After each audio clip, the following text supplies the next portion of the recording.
Well, good evening, racing fans. Welcome to racing action from Grand River Raceway for this Friday evening. Our first race will go to post in approximately 20 minutes. You see mostly blue skies overhead. A little coolish, but still a lovely fall evening here in Elora, Ontario. Track listed as fast. Let's get to the changes on the card.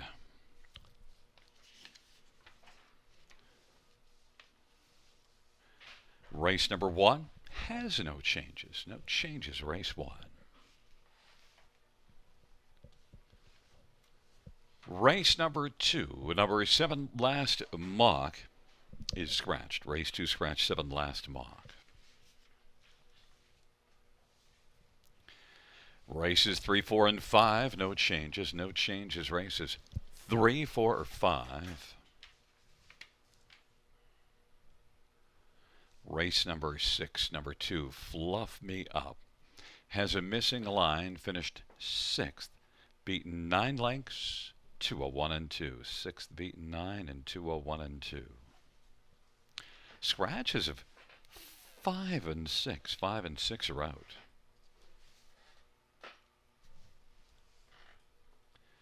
In the 7th race, number 2, Just Never Mind. Well, you'd better mind because the missing line from the 7th at Flamborough finished as 2nd, beaten a length and a quarter in 204 and 1. A good effort. 2nd beaten a length and a quarter in 204 and 1 for 2 Just Never Mind in the 7th. Race 8 has no changes. No changes, race 8.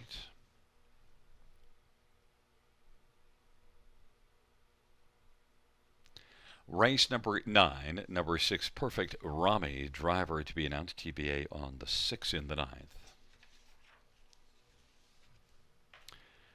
And the 10th race scratched is number 7, Merv's True Legacy. Race 10 scratch 7, Merv's True Legacy.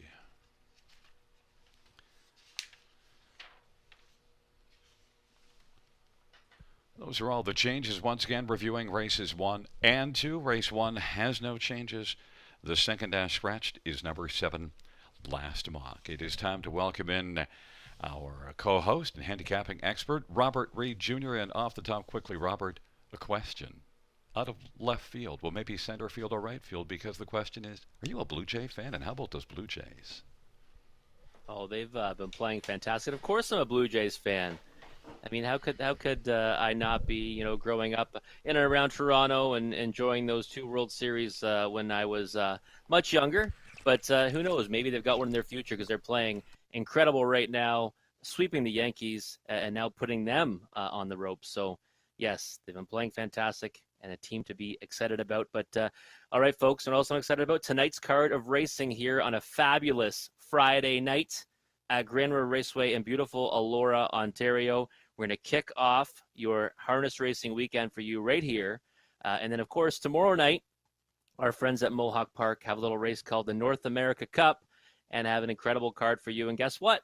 Your boy RRJR will be on that broadcast, the simulcast show with Monique Vag and Randy Waples. So make sure you do tune in tomorrow night for an incredible 13 race card at Mohawk Park for the North America Cup and many other stakes events. But back to tonight's action here. We've got 10 dashes for you on the card.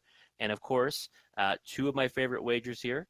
The Super High Five, we got 2 of those, race 6 and in race 10. But before that, in the opener, it is the Pick 5 with a guaranteed pool of $2,500.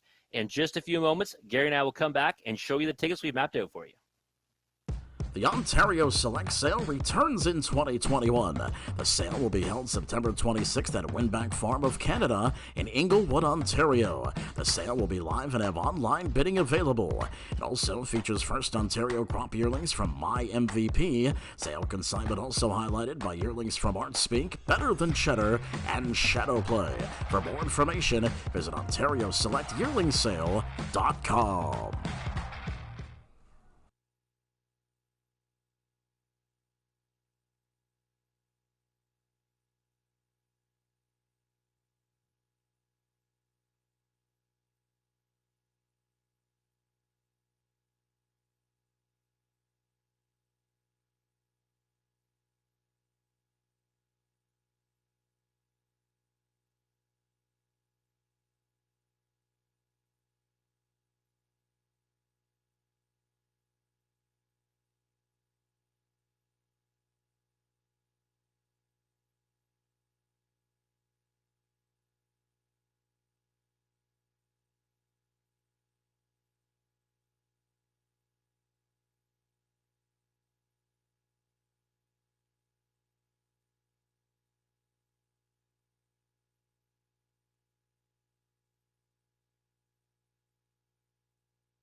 All right, we are 8 minutes away from our opener here at Grand River Raceway. And you know what that means? It's time to take a look at the pick five, which starts in the first race. Guaranteed pool of $2,500.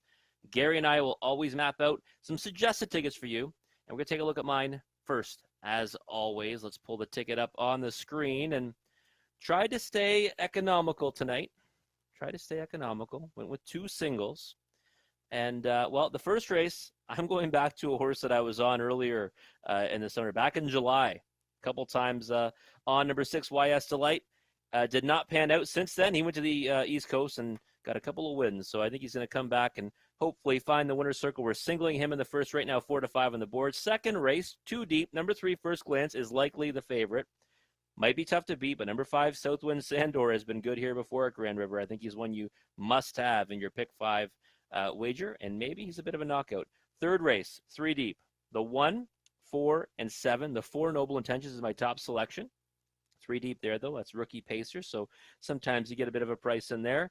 Race 4, well, you can see I had a hard time with race 4, and Gary's going to say I decided not to handicap it. I did, because I ended up actually not using horses that I'm usually fond of, and I don't even know how they're not on my ticket, but I wanted to save money, so I went 6 deep. 1, 2, 3, 5, 6, 9. The 1, Better Half, is my top selection, and I've got a strong feeling about that one this evening. But I also think this is a wide open event, so I wanted to be 6 deep, just because I think there's a good chance for a price to come in that fourth race. Race number 5, well, I'm all in on number 2, Mercenary. This is one that I've kind of been looking at and chasing as a price play. Well, now he drops down, takes a steep drop in class. He draws inside, and I think that he can win it on the front end. He can win it from the 2-hole, maybe win it from anywhere. I just think he kind of lays over this group in the 5th. So start with a key, end with a key, $7.20 for a 20-cent wager. But let's see what Gary Guy has in store for us on this fabulous Friday. Well, I did spend just a little bit more money, Rob, $9.60. And in the first race, I do believe that YS Delight's the one to beat, but I also added 2 Country Boy Tough, so I went to 2 deep there, added 1 horse. The second race, we have the same idea, but also I'm going to add 9. Do You See It? I just wanted a little more protection in the second race, but I do think the 3 and 5 are the top 2 in there. In race number 3, I know you have Noble Intentions on top, but I actually went alone with Tantalon Blue Chip. Even though you've used 3 in there, I went alone with 1 horse. In the fourth race, actually, I think you're right. That's a tough race. That might be one of the toughest races I think I've seen here all meet in terms of handicapping the race, because you might want to just take all 9, because you can make an argument for every horse in there. I ended up with just 4 of them, the 1, 2, 5, and 7, and I do have 1 Better Half as the top one. And in the 5th race, I agree with you with 2 Mercenary, but I did go 1 Go 9 0 on top, but I have just the 1 and the 2, so $9.60. But yes, Rob, I do think you did handicap the race, and you might be right to have fanned out quite a bit. In fact, you might have wanted to add 3 more. It's very possible. I once actually I had a public ticket where I left off 2 horses, Gary, and wouldn't you know it, one of them actually won, and then I took a lot of heat for not just using them all. So maybe that will happen tonight. I hope not. I went 6 of 9 in there. But if anyone's wondering how many combinations we have to both be winners tonight, Gary and I have 6 combinations where we can both find the winner's circle. And, of course, I'll be hoping for that on this Friday to kick off our weekend right. But let's take a look at this opener a little closer. We're on the pace. The purse is $6,500. Now there's a $5,000 lifetime.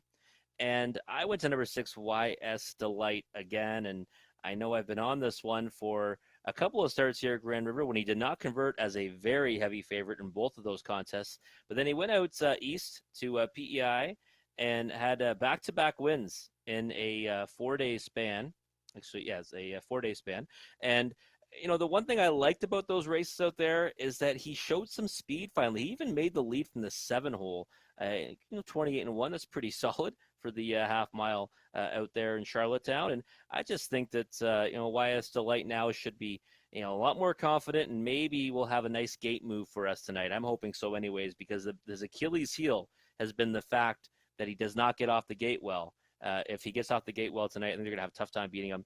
He is even money on the board, and I think the one you want to have potentially singled on your ticket, like I do in this early pick five. Yeah, for second, number 4, Full Credit. I think that you look at the way the condition is written, this horse kind of gets written into it by the also eligible.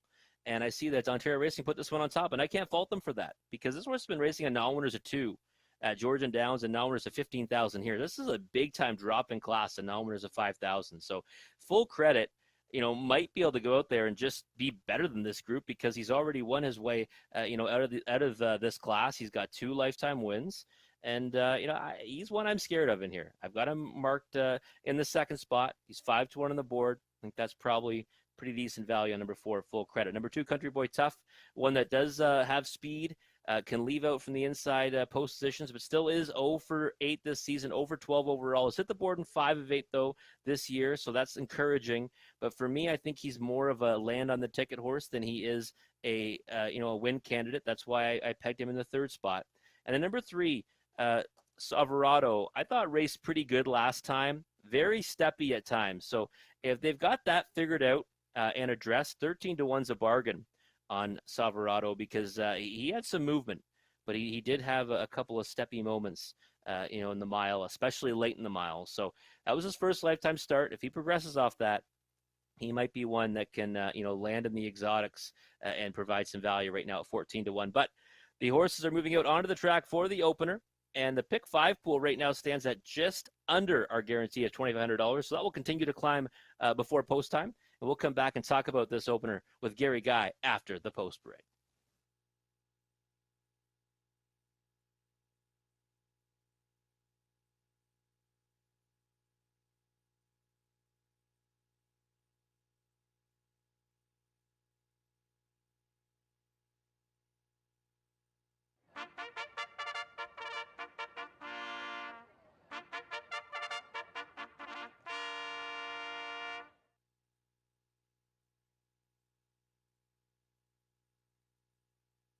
Field 4 race. Number 1 is on parade. 1 is Sunshine and Diamonds. Travis Edward for Kyle Reibling.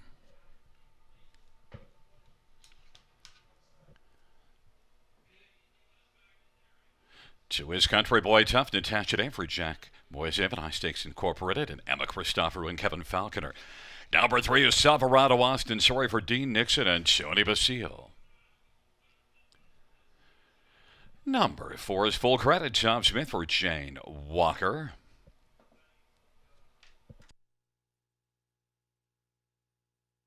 5 is Captain Gaudreau. Scott Culver, Scott Friend, and Rebecca Williamson.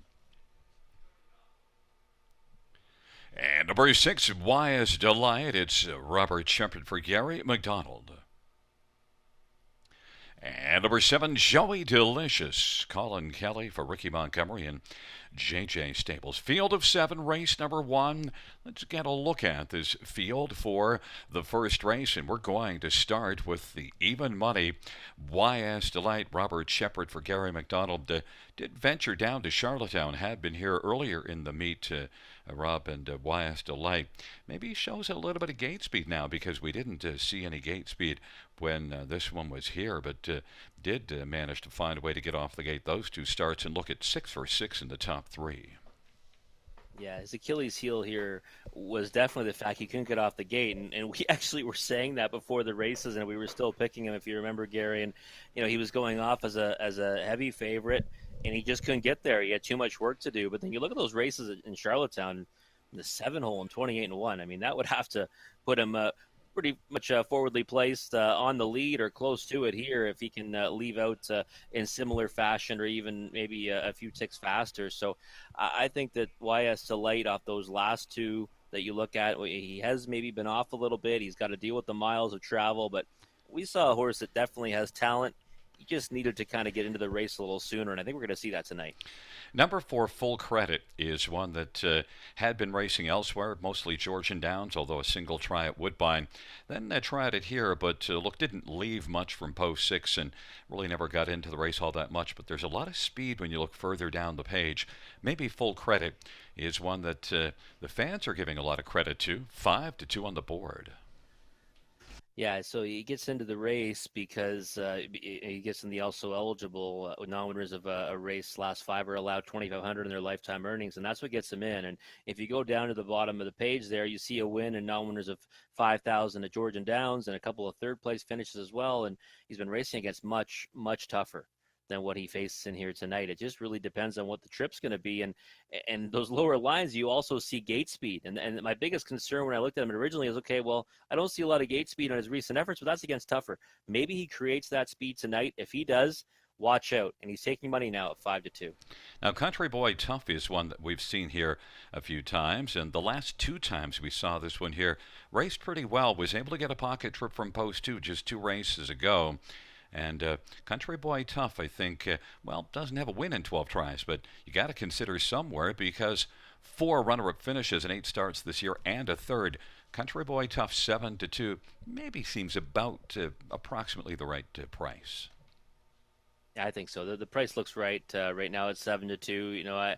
I think that I'd want to get probably at least that on Country Boy Tough on a win ticket, just because we've seen one that's a little bit camera shy. Does have speed though, and from the post two, he should be rattling out of there and getting away well. So if he ever gets covered up in the two hole or is able to cut it off soft fractions, then I think that obviously it makes his stock go up exponentially. But 5-2 on the board right now would be too short for me. One on the board that just might be a sleeper at a price is 3 Silverado because, well, just as I said, that dropped because was up. Silverado's had just that one start and a good middle half of 57-2. It tailed off a little bit in the late going, but that's the first start. Could be stretched out a little bit here. Had 2 qualifiers to get ready and did show a good back half in the latter of those 2 qualifiers, that one being here. Silverado, Austin, sorry for Dean Nixon, who's done some winning in the past. Now 4-1 has dropped. Yeah, and the interesting thing about this one is that it was definitely an educational trip for him, on September the 3rd, because he started moving well into the race, and it looked like he was actually getting a pretty big piece of it, and then he got steppy. So I think now, those issues are addressed, and he's a little smoother tonight. Well, he's a big time player in here, and 4-1 right now is not the price I'd be wanting to get on him. I was much more preferring that 14-1 he was shortly ago, but I do think he's one you've got to be concerned about. Because of the fact that if he improves at all off that last effort, he should be right there in the finish. And number 1, Sunshine and Diamonds, raced well from an inside post at Kawartha 2 races ago. Not so good, but post 9 Georgian last race. And now we have a starter's recall. If you want to comment momentarily on 1, Sunshine and Diamonds, because I'm just wondering if maybe Sunshine and Diamonds could come back to that race at Georgian Downs. That's a mile of 55 and 4, fourth beaten a length and a half. That's a pretty good measuring stick. Certainly the last one wasn't good, although you see a pretty spry third panel, 27 and 1. Sunshine and Diamonds could be a big bounce back candidate and could also be one that can get a trip. Got a pocket ride from post 1 at Kawartha 2 races ago. Yeah, one that's getting overlooked right now too, right at 7-1, and yeah, those 2 efforts at Kawartha Downs are intriguing. Big Ace was the winner in both of those, and that one has since moved on to Mohawk Park, and hasn't had tremendous success there yet, but that still might be coming. I think Big Ace is a talented horse. Last time post 9 Georgian Downs, we can just strike that one off the page, and right now looking pretty decent on the track. So 9-1 on the board, Gary. Might have something cooking there. And there is right now Natasha Day with 2 Country Boy Tough just following the gate around as we're getting ready to start the first race. Just looking at a double in the second race, are you confident enough with first glance to just go your 6-3 straight double, or would you go a 6-3 and something else? Southwind Sandor as well for me, just because I like Southwind Sandor as a horse. 2 back at Georgian Downs, impressive winner. Also was a nice winner here and non-winners of 18,000 life at a big price earlier in the summer. So I'd want to have him on the ticket. We've seen first glance, when he goes to the half a little quicker, gets a little bit tired. If he gets it his own way, he'll be difficult to beat. So I wouldn't mind having one that might be closing into him, just in case. So a double looking at a 6-3 and a 6-5 might be a halfway's a decent double. And, I added the 9, Do You See It, as one extra horse in that pick 5 in that race. The tough thing for me to see there is the trip for Do You See It from the trailer post, and that's probably a good reason why you left that one off. You see a break from the one on the inside that the last start made a break.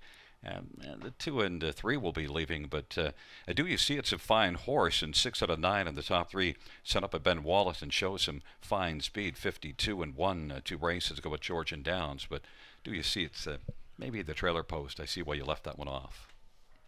He's had some tough luck too with some of his trips in the past. So if that reverses tonight, he might have a big chance in there. But he is one that sometimes, can be his own worst enemy with the trips that he gets. Well, it is a field of 7 for race number 1, Sunshine and Diamonds, and Country Boy Tough on the inside.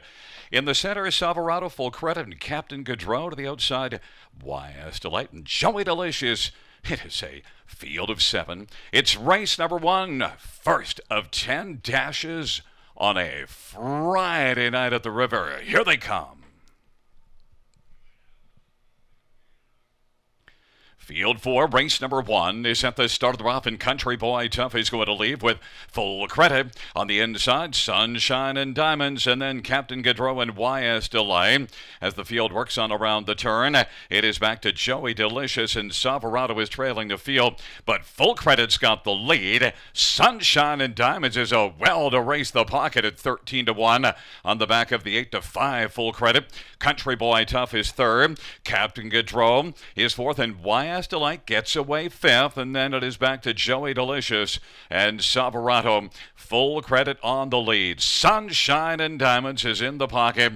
28 seconds, the opening quarter, and then racing third is Country Boy Tough as the field works their way off the turn, heading on towards us. Captain Gaudreau is racing fourth. They roll off the turn, heading up to the half. Then YS Delight now is making that move on the outside and coming first over. Joey Delicious is angled out, and then it is back to Savarado. They race on past the half. 28 seconds was the quarter, and the halftime 58 into a 30 and 2 second panel breather. And Country Boy Tough took out to take first up as they race into the backstretch. It is Full Credit on the lead. Sunshine and Diamonds is second. Captain Gaudreau to the inside. YS Delight is rolled off the cover of Country Boy Tough, but Country Boy Tough is moving up. But YS Delight didn't want to wait, and YS Delight and Robert Shepard is out 3 wide and charging, and is bearing down on Full Credit. And Country Boy Tough is coming with YS Delight, and then it is Captain Gaudreau. Sunshine and Diamonds is dropped back, then Savarado and Joey Delicious.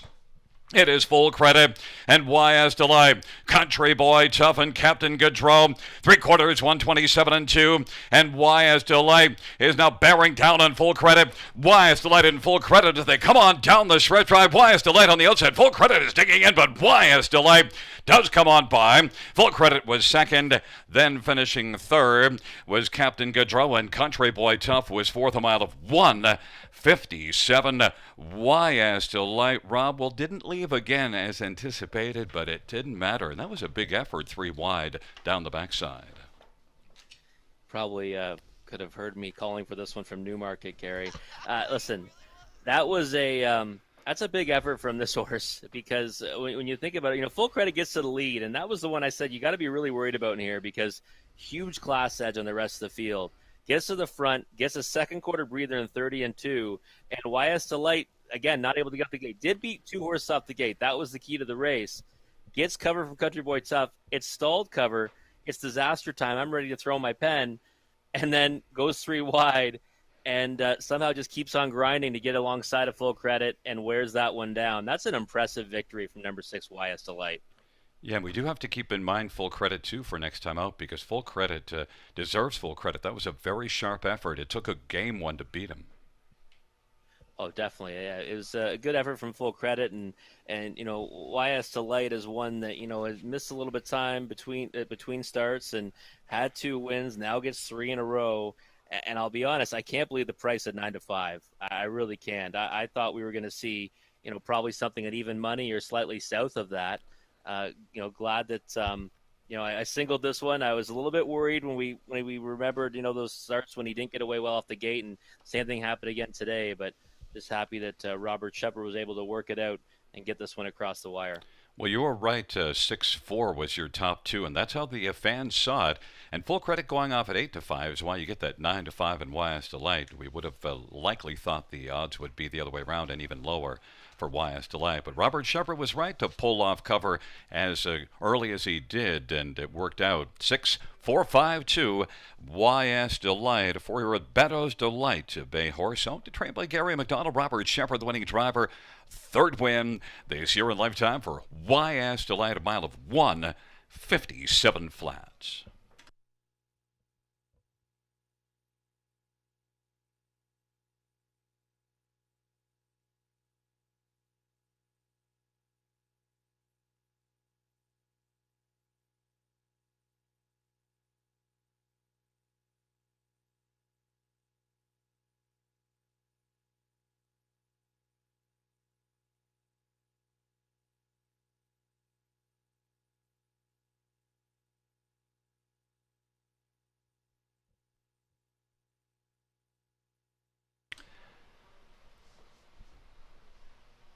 The first race payout 6 of YS Delight 563 20 310 for full credit 350 330 5 Captain Goodrow 780 $2 exactor $13 dollar try 77.55 the dollar super 212.60.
The first race or her finish from the top is a 6-4-5-2-3-1-7. That's 6-4-5-2-3-1-7.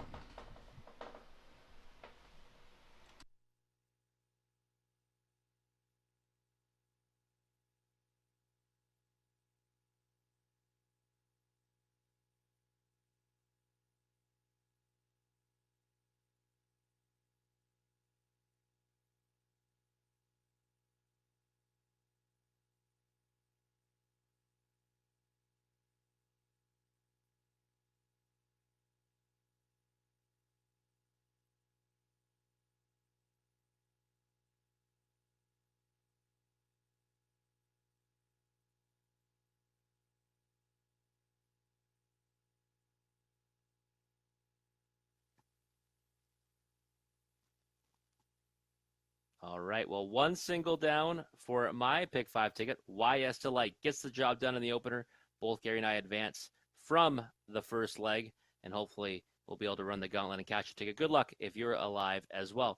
Let's move on to race number 2. We've got Pacers, Horses and Geldings. Now owners of 30,500 lifetime. And on top, I did have to go to number 3, First Glance. This horse of a different color has been putting together a nice campaign this season. He's he's been in the top 2 in 8 out of 10 starts, so only missed the board twice. And then last year at 2, he was in the top 2 4 out of 8. So high percentage firing horse here, First Glance. And last time went to the lead, kept on going, won by a wide margin at 56 flat. And if you look at his lines here at Grand River, he's usually out there, motoring along. And if he can steal that second quarter, get an easy half, he ends up a winner. The times that he gets beat are when he has to race a little bit faster, and then he gets a little tired late. But he is the deserving favorite on here right now at 4-5. But I also like number 5, Southwind Sandor, and that's why I used this one on my pick 5 ticket, and I see that he is the second choice in the double at $19. First Glance is $12. Southwind Sandor is a horse that I think can step up and win in this spot or any kind of class around this range, when given the right circumstance. And that might happen tonight for this one. If he gets away, mid-pack and can get on a helmet, he's another one. He can also rough it first over, too. But I just think this trip might work out for Southwind Sandor. And 2 back at Georgian Downs was a real impressive winner. And last time, he ended up getting interfered with right before the wire. Might have actually enjoyed a much better result. He ended up getting placed up to 3rd from 4th, but he ended up hooking wheels before the wire. So I think Southwind Sandor in here is one that is definitely a value play. I didn't put the horse on top, but I did use horse in my pick 5. 5-1 on the board right now versus even money on First Glance. I might be going in that direction. Number 9, Do You See It? One that's hit the board in 6 and 9 this season. Has put in some good efforts at Mohawk Park and at Georgian Downs. So he's been throwing in some solid outings at different surfaces, and now comes the Grand River. My biggest concern, and I think it's Gary's concern too, is the trailing post. 10-1 on the board right now, and that's value on him, but he sometimes ends up getting tougher trips than he should be. And I just think that, do you see it as a price play in here right now at 17-1 somewhere on the ticket? Number 4, Slate is one that raced much better in his latest. Finished second after getting away in the 2-hole from post 6. He sat the 2-hole to First Glance right now at 17-1. He's a good value horse too. You want to use in your exotics because he might get away well and sit another trip again this time. But I see the Horses and Geldings moving onto the track for this second race. We'll come back and talk about it more with Gary Guy after the post break.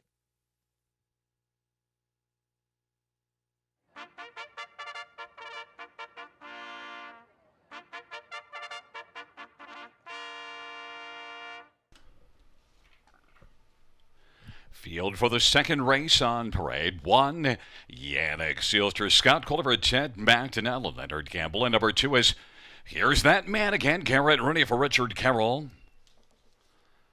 Number 3, First Glance, Mario Bayershaw for the stable. And number 4 is Slate, Robert Shepard for Commodus Yellow and Empty Stables. Number 5 is Southwind Sandor, Mike Vanderkamp for Diana Secord. Number 6 is Land of Royalty, Austin Sorry for Bruce Cleaver.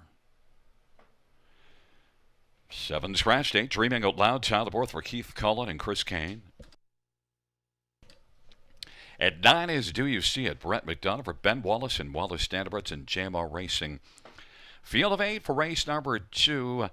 Well, Rob, we have a bit of a different idea in this race. You've gone with 3, First Glance as your top one, and we'll start there. Now, First Glance is one that, last time out here, I think we were looking at things a different way, and First Glance proved us wrong. Now, also got a good half, 58-1, that just set First Glance up well and was really alive to the finish, as Party in the Shadows was our top one. But First Glance really impressed, and do you think he can follow that up right again here? Because 1-5, that's an awfully short price. It's a short price, but I think he can, and it really just depends on the makeup of the race, Gary. We've seen him when he gets a decent half, he can close it out no problem. It's the times that he's had to, do a little bit more racing in that second quarter. And also, shout out to the Glancers. I'm sure there's plenty of them here tonight. That's the owning contingent for the stable on this one. I know they have a lot of fun, always have a big presence in the winner's circle. So I'll be cheering for this one, too, just to see them all out there again tonight at the river. It looks like they have a lot of fun. But I think First Glance is the one to beat. But again, what will the pace be for him tonight? If it ends up getting challenged at all, then that's when we might see an upset in here. Now, there's the one that I did take on top 5, Southwind Sandor, and I knew you would agree with that because Southwind Sandor has shown us a lot in the starts, and much like First Glance has a strong top 2 record, Southwind Sandor, and the last race at Georgian Downs, got interfered with at the top of the stretch, and look, still was a pretty fine effort, beaten a length and a quarter, and placed up to third. But also, you see that win on the sloppy track of 52-4, and the track was off a second, and just romped on the field. That was really impressive. But look in the middle half, 54-3. Yeah, 8-1 on the board right now is a giant size price on Southwind Sandor. And like I said, when I introduced the race, at 5-1, I was thinking I might even swap my top 2 just because of the value. If he doesn't get interfered with in his latest, we're looking at a horse that might have a second and 2 wins, or at least a second last time, in each of his last 3, and that class stacks up well against this group. There's no question about it. He's in top form right now, Southwind Sandor, and he's proven to be a rock solid horse. And you got July 2nd here, he got a nice win, and that was pretty easy. And he beat First Glance on that occasion too. So the price comes down to 7-2 now. I think he should be. A true price of probably about 3-1, if not 5-2 in here. There's 9. Do you see it? His ears are up, and he says, "Rob, talk about me." Well, do you see? It's one that I was actually chasing in the Horse Players Journal a few times, and the one start from the 10 hole, August the 7th, he got a nightmarish trip. He went parked the entire route, tried to come forward. It was just too much for him, and third quarter was 27-2. He kind of had enough at that point, but came back and rebounded with a big victory at Georgian Downs. So, I like this horse. I just don't know how the trip works out tonight. That's why I put him in the third spot. I'm just hoping he can sit along the pylons and then maybe make a move at some point later in the mile to get a piece of it. Number 4, Slate, got no respect last race here, 24-1, and finished second to First Glance, and got a pocket trip from post 6. Now a little better post, still sitting at 11-1. The price on Slate right now is a good one, that's for sure. I know he was 24-1 last time, and you don't want to take half that this time around. But look at that line though. He gets away in the 2 hole and stays in that spot and maintains his position. Yeah, First Glance ended up winning by a wide margin, but this one finished second. And really, it's not like he's facing much different here today with the addition of Southwind Sandor and Do You See It, but. I just think the Slate's got to be another pace horse again this time around from a better post. Should be firing out, and hopefully he can get a share. One more that we could take a look at here is number 6, Land of Royalty. And now note that we have a scratch. 1 second.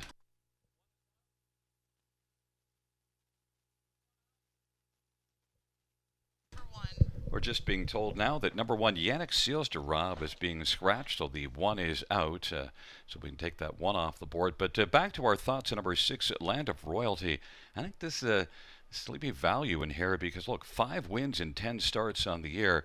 And I saw this one 3 times at Georgian Downs. I saw enough to think that I kind of like that. Look, 52-2, that August 24th mile. A very competitive effort against a pretty solid group, the ones you see in there.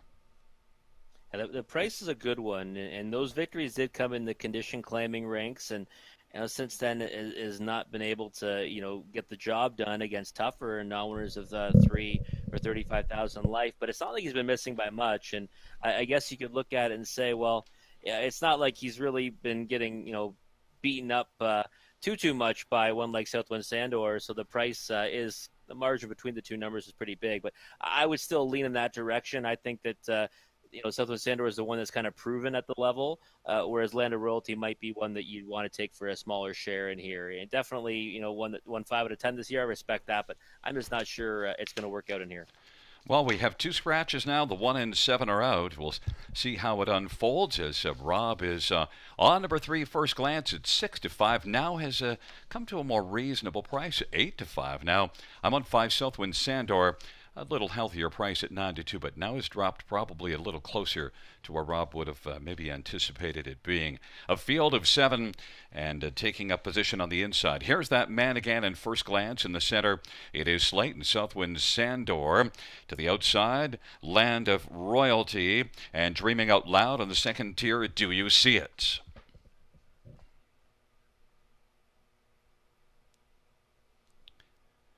Field 4, race number 2 is at the start, and they're off. Here's that man again, first glance, and Slade and Land of Royalty, Southwind Sandor, and then it is Dreaming Out Loud, and Do You See It? They work into the backstretch, and here's that man again, has got the lead, but still driving his first glance. First glance wants to drive up now, and first glance is on to grab the front.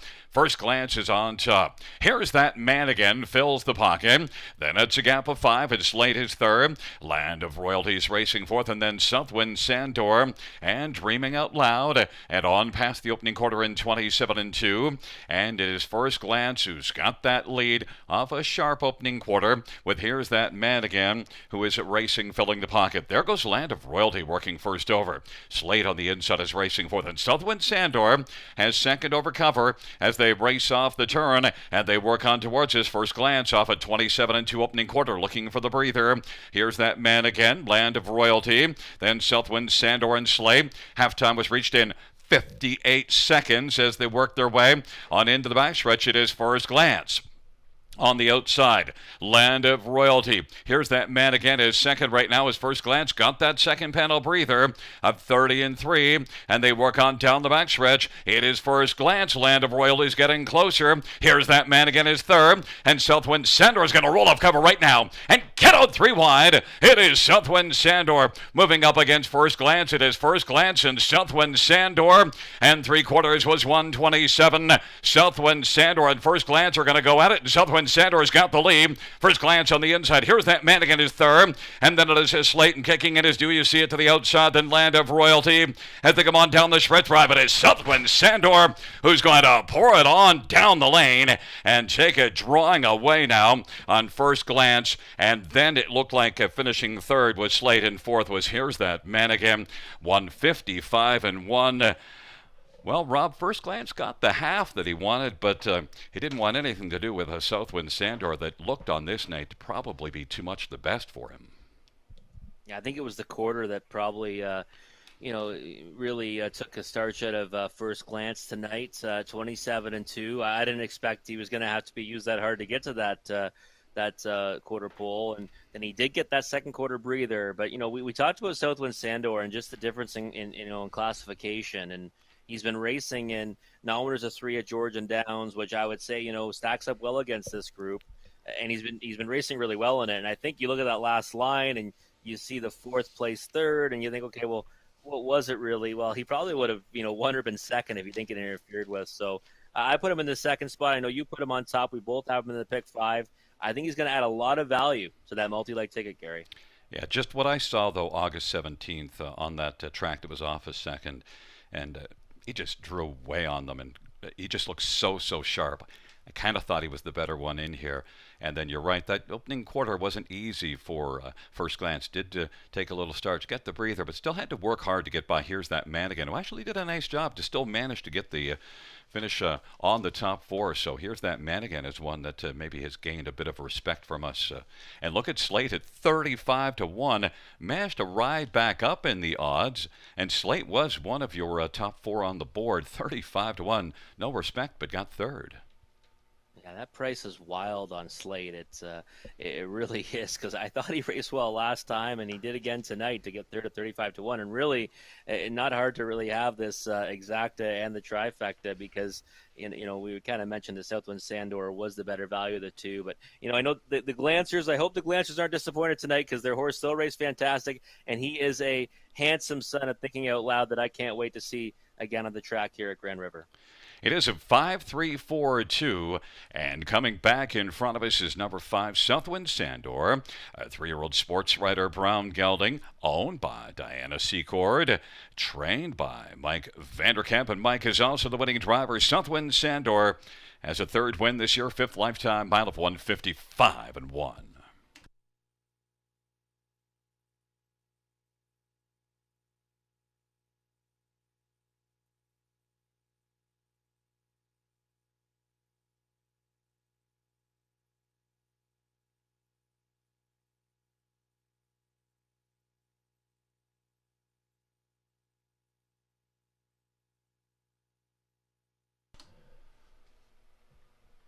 The second race payouts: 5 Southwind Sandor, $673, $43.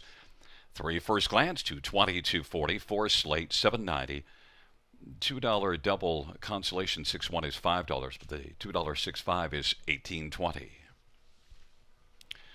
exactor $11.90, dollars try $38.90, dollars super $161.20.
Here's the second race order finish from the top.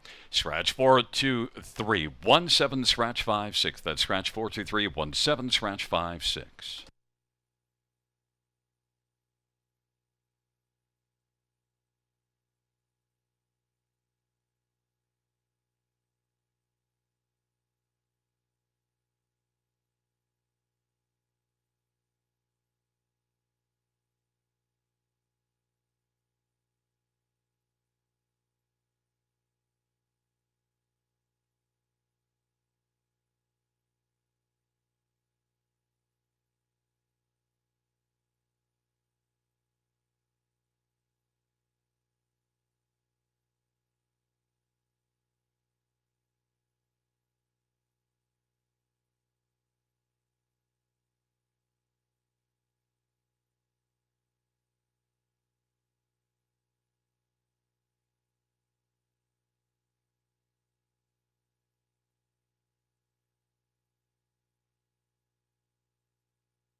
All right. Well, congrats to Southwind Sandor and his connections on a dazzling victory in race 2 at a price of 2-1. Might be a knockout, though, in that pick 5. Hopefully you're still alive. I know Gary and I are both still trucking. He's got just the 1 in here, tall and tan blue chip, and I've got the 1, 4, and 7. Let's take a closer look at this third race. It's the start of the early pick 4, so start mapping out your wagers for that one.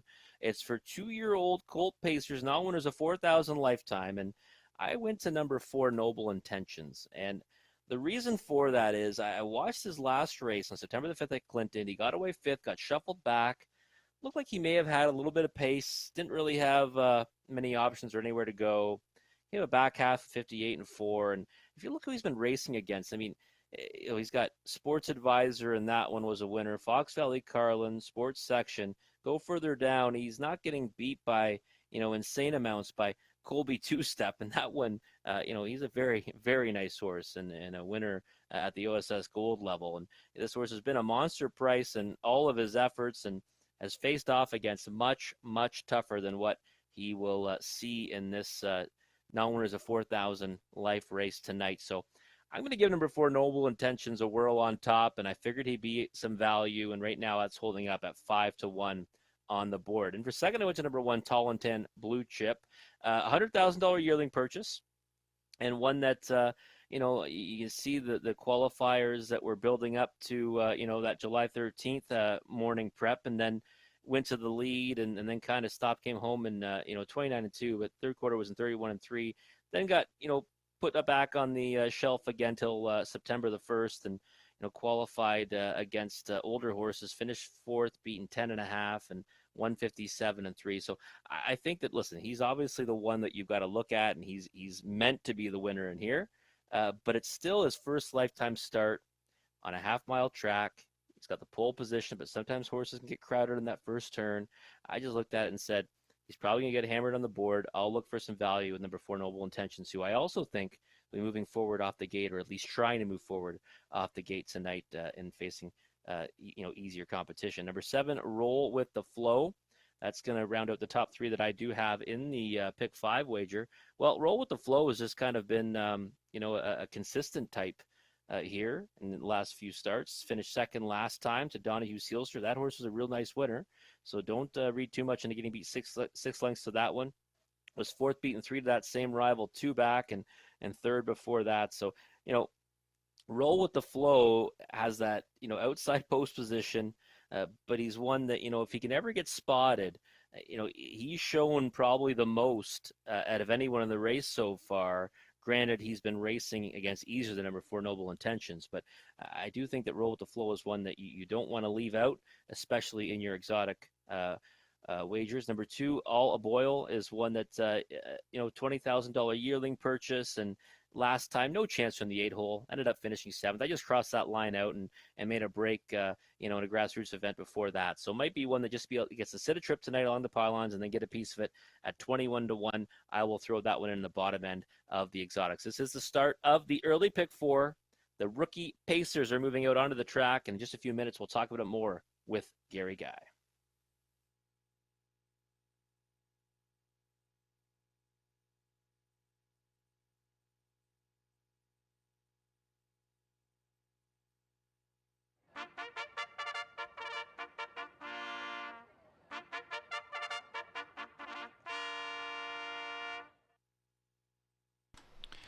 Field for the third on parade. 1, Tantalin Tall and Tan Blue Chip, Anthony Hunt for Luke Blay. Number 2 is All A Boil, Scott Kohler Clark, Beobe, and Coyote Wind Farms. And 3 is 3 Somewhere, Robert Shepard for Bruce Goit, and Carmelo Shime and Michelle Bohr and Bruce Goit. 4 is Noble Intentions, Mark McKinnon for Commodus Yellow and Robert Burgess. 5 is Courageux, Ryan DeRoche for Sean Stacy and Catherine Stacy and Hudson Standabretz. Number 6 is Jafar Delac, Natasha Day for Brett Lester and Louis Waugh and Pierre Waugh. And number 7 is Roll with the Flow, Tyler Jones for Blake McIntosh and Hut Racing.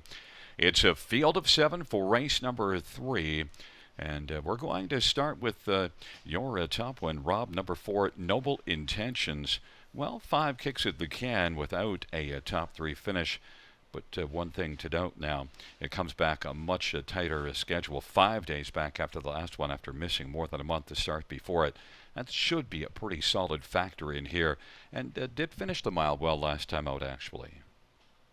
I didn't mind that effort either, Gary. I know that it looks a little bit underwhelming on paper, but didn't really have an opportunity to race too much. I saw tight lines around the last turn, and then when it got a little bit of room, did pace past a rival. And when you look at it, that's in the OSS grassroots, and it's kind of a far cry from this group. Now when there's a 4,000 life against horses that really haven't been racing against that level of competition or haven't been racing at all because they're first-time starters. And I just think you go further down the page and you see racing against Colby two-step and getting shares, not hitting the board, but getting shares in the grassroots.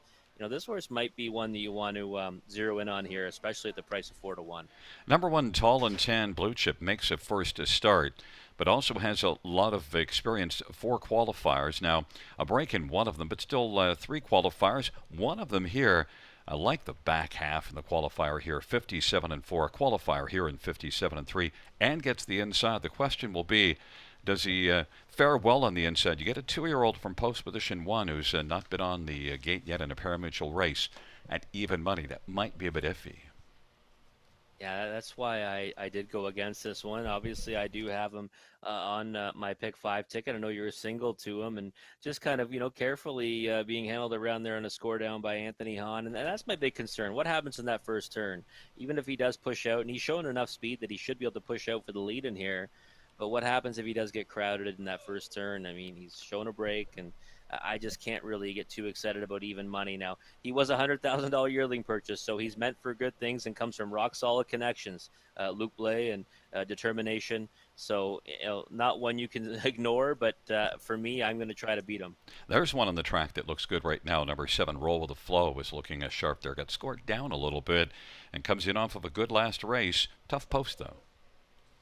Yeah, the post is the big concern. I think if Roll with the Flow drew inside, he'd probably be bet down to favoritism or at least close to favoritism along with Tall and Tan Blue Chip because he's been consistent at this level.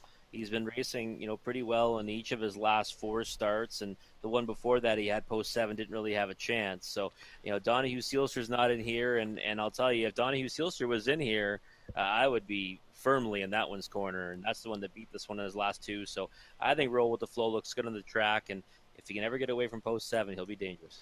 We'll talk about number 2, Olive Oil, but I got to tell you, a fly keeps landing in my program, and if you hear a big loud thump all of a sudden from my room, you know that fly finally bit the dust. Number 2, Olive Oil, and Scotty Coulter. Well, he's had 2 tries. Now, last one was post 8, so we can look past that one, but the problem is made a break in the one before that, and yet you do see some pretty fine flashes. That's a good middle half in that one in the grassroots. Yeah, we see a flat line now from the 8 hole, and did move wide around rivals at one point to pick up a spot. So maybe that will encourage this one to now mind his manners and produce a better effort. 11-1 on the board, not a bad price. One you want to use underneath in the exotics. But my question for you, Gary, is what number was the fly landing on? He actually landed on 2 Olive Oil. At 10 wow. to Well, yeah, and I was just about to talk at him. That's why he was right in my face, and trust me, that fly won't be landing on my program in the next race, I don't think, because somewhere along the way he's going to bite the dust. And one more is number 6, Jafar Dulac at 15-1. Brett Lester's barn. Boy, has he been putting up some numbers. Yeah, big-time numbers. 15 for 29 in the season. Universal training rating of 559. And, one right now, 15-1 on the board. And, last time in the Prospect Series, just picked up a small share of it. Maybe can get a piece tonight, but I would say the ceiling's probably, 3rd or 4th. Well, it is a field of 7 taking up their positions. We'll see if the fly is right. Tall and Tan Blue Chip and Olive Oil on the inside. In the center, 3 somewhere, Noble Intentions and Karashu to the outside. Jafar Dulac and Roll with the Flow.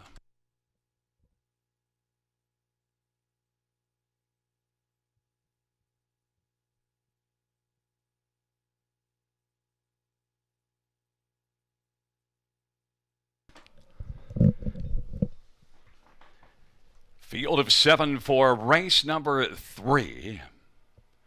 is at the start and they're off, and Noble Intentions is going to leave very well with Courageux and roll with the flow on the outside as the field works on around the turn, but it is right now Courageux and Noble Intentions, and then roll with the flow. All the Boyles on the inside racing fourth, and then Jafar Dulac and Tall and 10 Blue Chip is relaxed away sixth from that inside post, and then it is three somewhere. They race on to the opening quarter, and Courageux at 40-1 had the lead, but now Noble Intentions is going to stride up for Mark McKinnon, and now it is Noble Intentions who's got the lead. The 8-5 Noble Intentions is on top, and racing second is Courageux.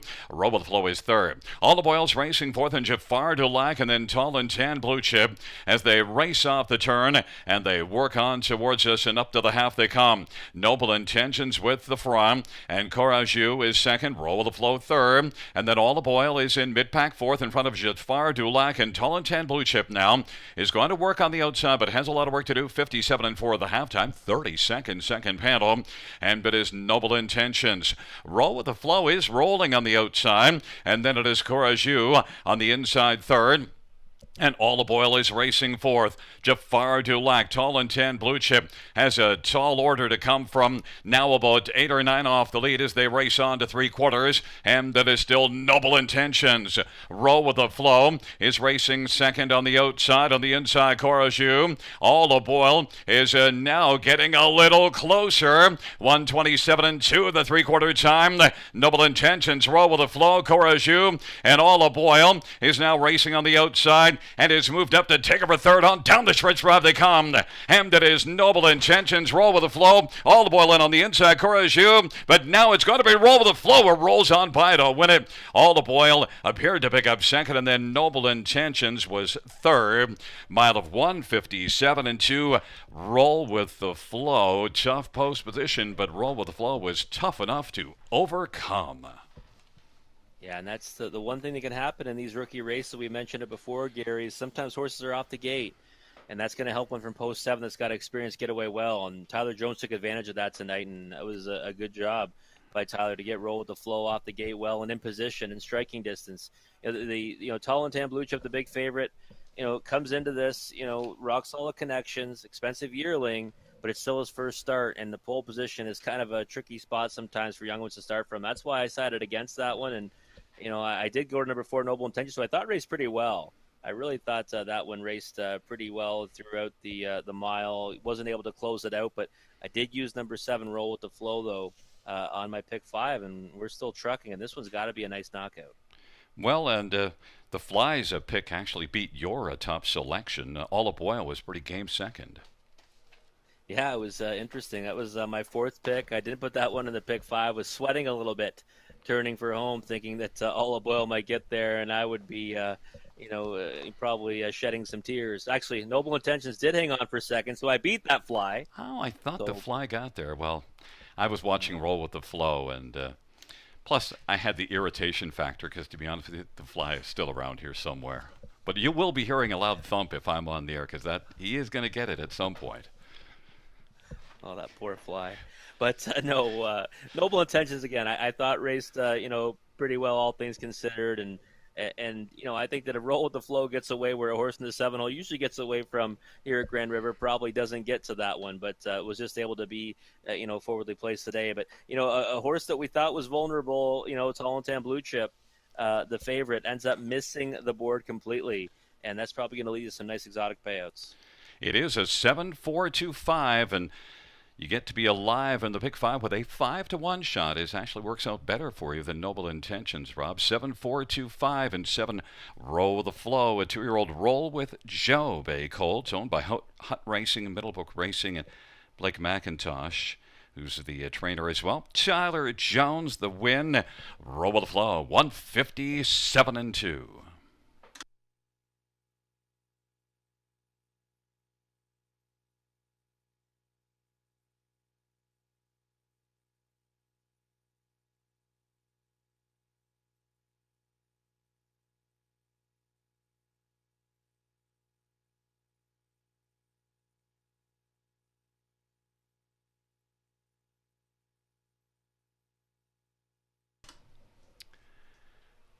The third race payout, 7 roll with a flow, 1290, 510, 334. Noble Intentions, 290, 272. Olive oil, 570. $2 exactor, 31.40. Dollar try, 62.10. Dollar super, 260.55.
The third race, or her finish from the top, is a 5372461. 5372461.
right, folks. Well, beautiful look at the Allura Sky, brought to you by our amazing broadcast team here at Grand River Raceway, led by Christine Monday, who always does a fantastic job, and amazing at calling photos, too.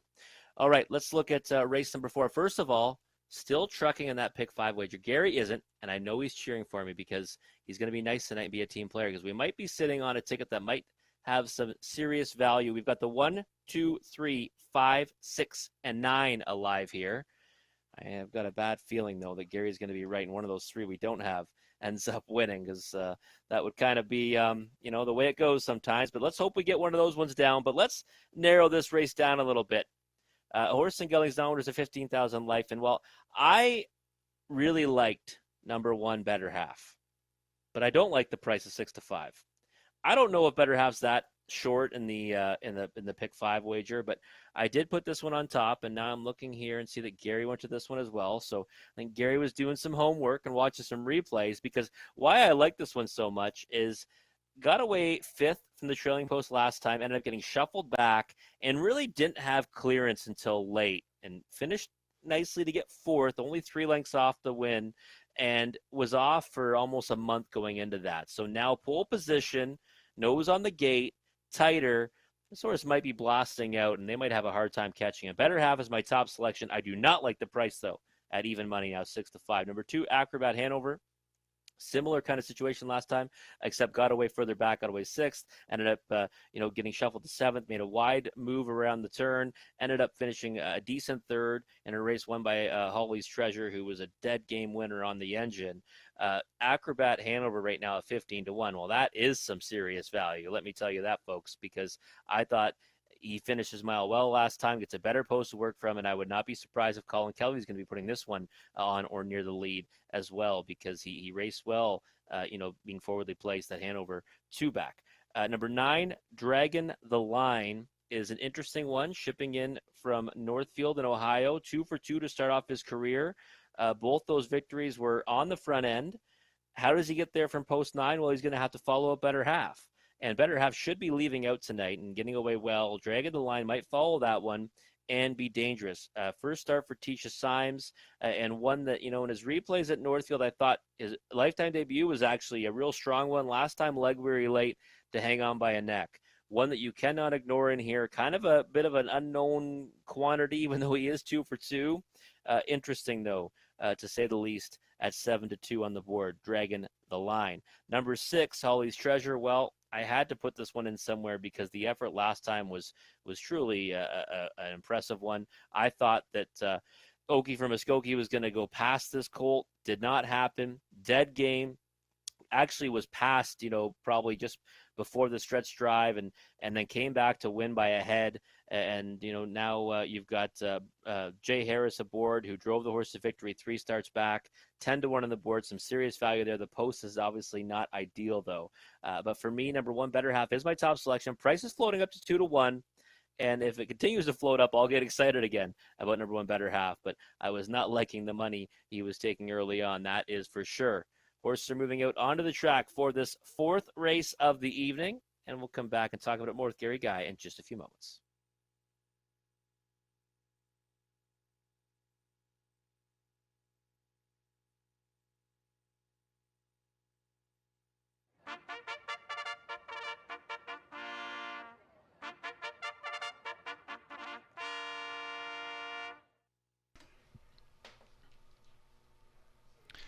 Field for the 4th on parade. 1, Better Half. Denny St. Pierre for Tiffany Stallion. Gaston Zane.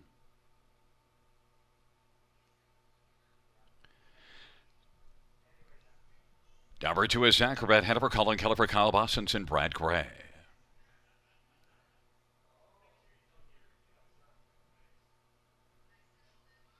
3 is Nitro. Scott Culver, Jack Moisev, and Frank Tomkala and Taylor Equine Racing.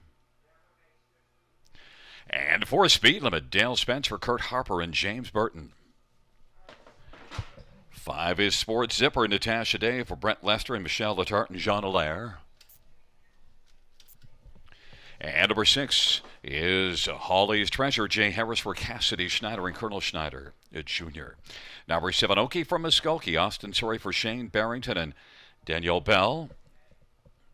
Number 8 is Sunseeker, Brent Pettit for Dwayne Marfisi and Greg Merlot. At 9 is Drag on the Line, Travis Henry for Tisha Sives and Marion Chubb. It's a field of 9, race number 4, a really fine handicapping race. And Rob, we're going to start with one better half, but not. Never mind the 2-1. I don't want 2-1 on any horse in here because I think this is a very wide open dash. So I probably wouldn't want whoever is going to land as the favorite here, and yet I do believe it will end up being one better half, 2-1. Question is, how well will he leave? He had the trailer post last race, so we didn't get to see it. But you see some gate speed at Saratoga. Yeah, I think this one's going to be pushing out from that pole position. There's no question about that. I really think that that's got to be the game plan tonight. Last time couldn't happen. Also, off close to a month, so I mean, definitely needed that effort as a tightener. I'm a little bit surprised he's 2-1. I thought this one might give us a bit of value. I went really deep in a race where I kind of liked a horse that would be value. But I think you're right, Gary. I don't want 2-1 on anyone in this field. This was a race that I really spent a long time on, and I probably had about maybe 7 or 8 different combinations in my top 4 before I settled on one. Number 2, Acrobat Hanover is 6-1 on the board. That offers a little better value play, and you get Colin Kelly and Kyle Boston's one that won 2 races ago. That was a good effort here last time out, and that was right in behind Holly's Treasure and Oki from Muskokie. Acrobat Hanover gets a better spot on the gate here and has flashed some gate speed in the past. I like when horses get acclimated to a class, and that's what this one did last time. Got away 6th and made a decent move to end up finishing 3rd. Came home in 28-4, and took a lot of support in that race too. And I remember I sided against him on that occasion because I wasn't really sure what to make of the class jump. Now I think what this one can do in here. There's no question about that. And now from post 2, I'm getting on board at least in the 2nd spot, and that price of 4-1 looks like one of the better value plays in the race because I thought Acrobat Hanover would take more support than this. There's 9, Drag on the Line. That looks pretty sharp on the track right now. We get to see the 2-for-2 perfect Drag in the Line for a start for Tisha Symes. 16 days from the last effort and had to travel north. Drag in the Line, Rob. I enjoy the racing from Northfield Park, and I remember seeing this one in his lifetime debut, and I thought it was a real impressive victory. The last one, I didn't know what to make of it because he looked really tired of the wire, came home in 31 seconds, still obviously won by a neck at 50 cents to the dollar, but you certainly would have been concerned if you had a win ticket on him on that occasion because it wasn't as good as his debut. Now, maybe now, kind of freshened up.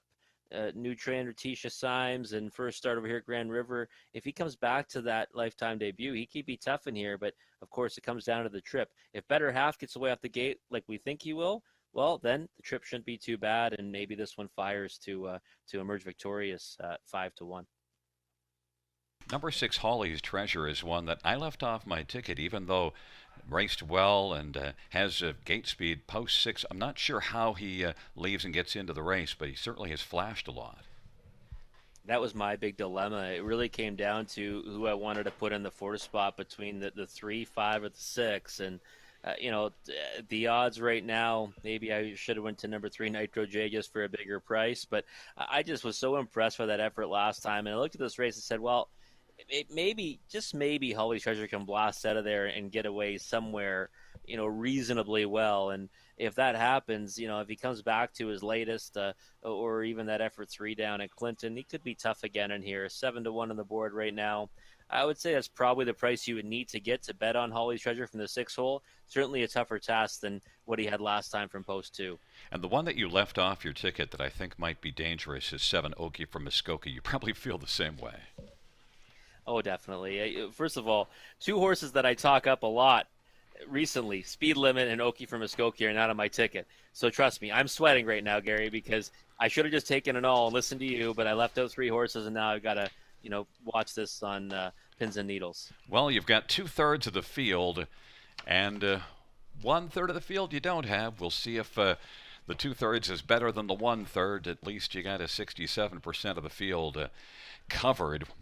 The 4th race, a very fine bunch and balanced group. Better Half on the inside. Acrobat Hanover, Nitro J in the center. Speed Limit and Sports Zipper to the outside. Holly's Treasure, Oki from Muskokie, and Sunseeker And the second tier, Dragon the Line.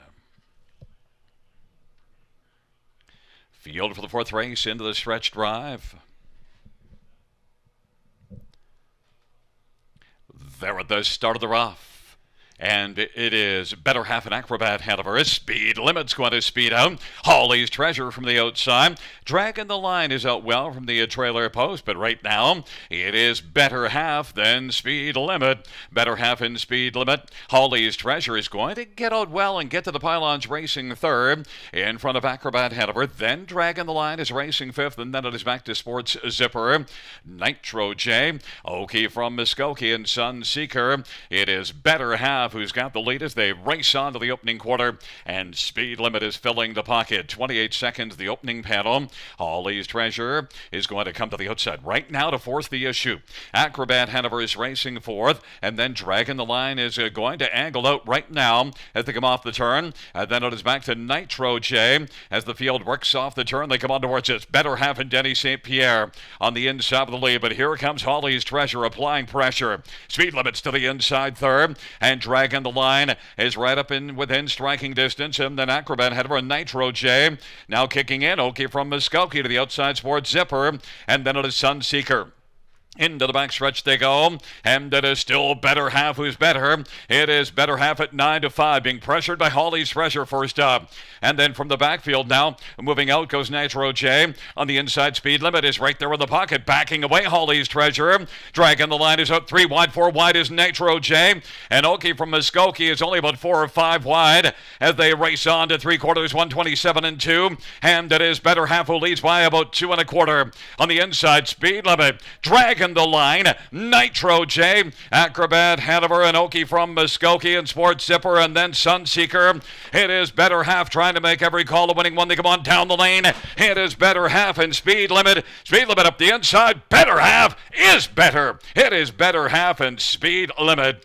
And then 3 across the track for third. It looked like it was Acrobat Hanover, but it is Better Half 9-5.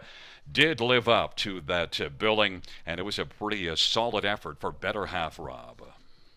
Yeah, it was, and that effort last time really kind of tipped the hand of this horse, because I love the way that he finished his mile in his start before this, and now nose on the gate, and did exactly what I thought he would. Went to the front and took on some challengers and won a pretty big mile in victory, and kind of. Similar to what you see at the bottom of the page there, at Saratoga. And, Gary, I went 6 deep, got my top choice down, but hey, the horse that finished second, I couldn't be cheering too much for anyone to beat him because Speed Limit I did not have. And that one made a really nice account of himself moving up a class. Well, I knew why you left him out, and why I left him out is he was moving up. But then the thing, too, is he had the speed that suggested he might be just fine. And then he was able to leave well off the gate, which is an advantage, and was able to get a trip. Yeah, I once heard someone say to me, good things happen when you leave, and you know what? Speed Limit is one that has that tactical speed. So listen, maybe sky's the limit for this one to keep going up the ranks, and I think we'll see him right back in here and being a contender again. And if he draws a decent post, I might land in that direction because I was impressed with that that follow-up effort off that victory last time. Yeah, and Holly's Treasure left well, but then got away third, but then wound up that when you get away third on the half and you come first up. So really, maybe a next try for Holly's Treasure on an inside post that doesn't result in a first up trip. Yeah, exactly. I think Holly's Treasure is one that we need to see, draw inside and be able to get, to the lead or at least to a favorable spot on the pylons and not in that first over position. But hey, he certainly gave it the old college try today. Nitro J gave me a bit of excitement, moved wide, and I was thinking, wow, if Better Half ever doesn't close this out, maybe we get a bomb down, and then it'd be really interesting in the final leg of the pick 5. Well, Rob, you used 6, but you only needed to use 1. Your top pick and my top pick, Better Half, 1, 4, 2, 3. Coming back in front of us is one Better Half, a 3-year-old Better's Delight, being gelding, owned by Gaston Zane of Val, Quebec. Tiffany Stanley is the trainer. Denny St. Pierre is the winning driver. 4th win this year in lifetime. Better Half, 156 and 2.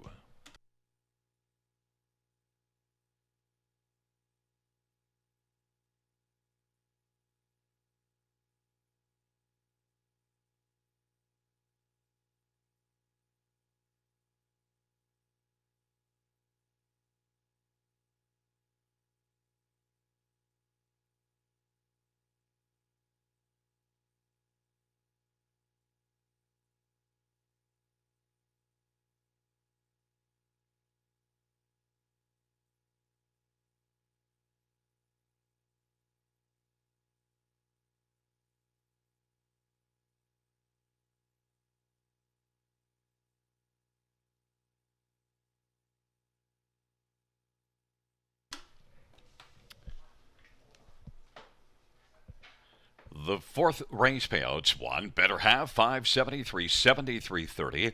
4, speed limit, 1170 and 560, and 2, acrobat, Hanover, 340.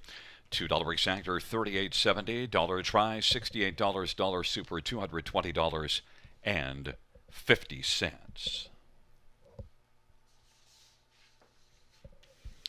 Fans note a driver change in race number 8. On number 2, Little Mary will be Brent McDonald. Brent McDonald in the 8th race driving to Little Mary. And a driver change in the 9th race on 6 Perfect Rami, Scott Coulter. Race 9, 6 Perfect Rami, Scott Coulter.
Fourth race order finish from the top: 134 279 865. That's 134 279 865.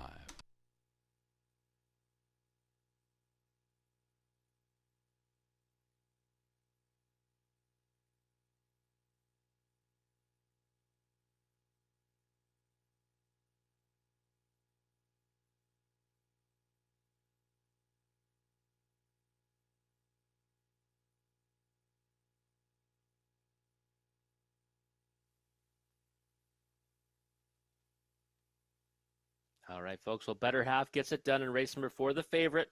We had 6 in that pick 5, but top choice gets it done. And now we move on to the last leg. We got one horse. That's number 2, Mercenary. $86 for a 20-cent wager. Our ticket only cost us $7, so not a bad return on investment if we can get this one down. We've only got one, and that's number 2, Mercenary, in this final leg. It's horses and geldings, non-winners of 2,000. Last 3. It is the start of the pick 3, so if you're not alive in the pick 4 or the pick 5, might as well jump in the pick 3, or if you are, you might as well just play another multi-leg wager starting here in the 5th. And I went to number 2, Mercenary, because this is serious class relief for this classy veteran. He's got 28 wins in his career, over 168,000 made, and you see those preferred lines further down the page. And in recent starts, facing tougher as well, going difficult trips. He went first over a long way 3 back in the upper condition class here. Still finished third to Freddie Bear, and then followed it up with a nice effort at Hanover as well. Last time, just had a following trip, went a pretty decent back half of 56-4. And well, listen, I just think that, George Kitros is going to be able to put this one on the lead or in the 2-hole, and he's going to be tough to beat. I think he's the class of the field. I think he actually lays over them, and that's why we singled him here. And that's all you want. You want to be able to get to your single, the horse that you like the most in the sequence, and if you can get a nice return, well, then more power to you. $86 would be a nice one to lock down.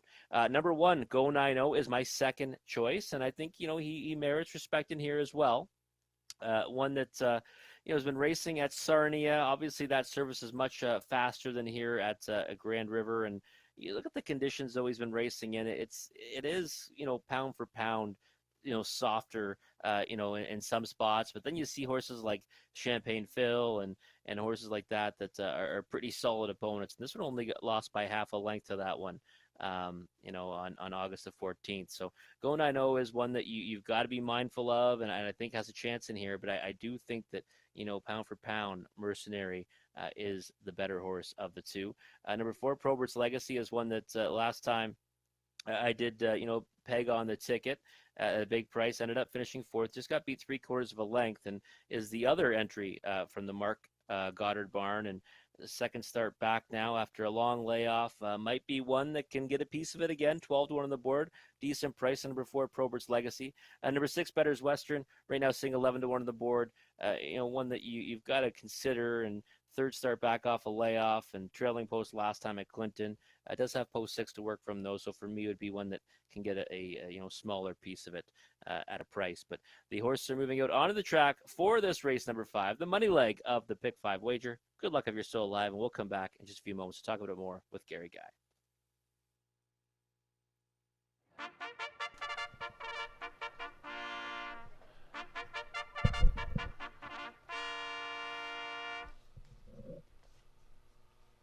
Field for the 5th is on parade. 1 is Go 9-0, Colin Kelly for Mark Goddard and Phil Price Jr.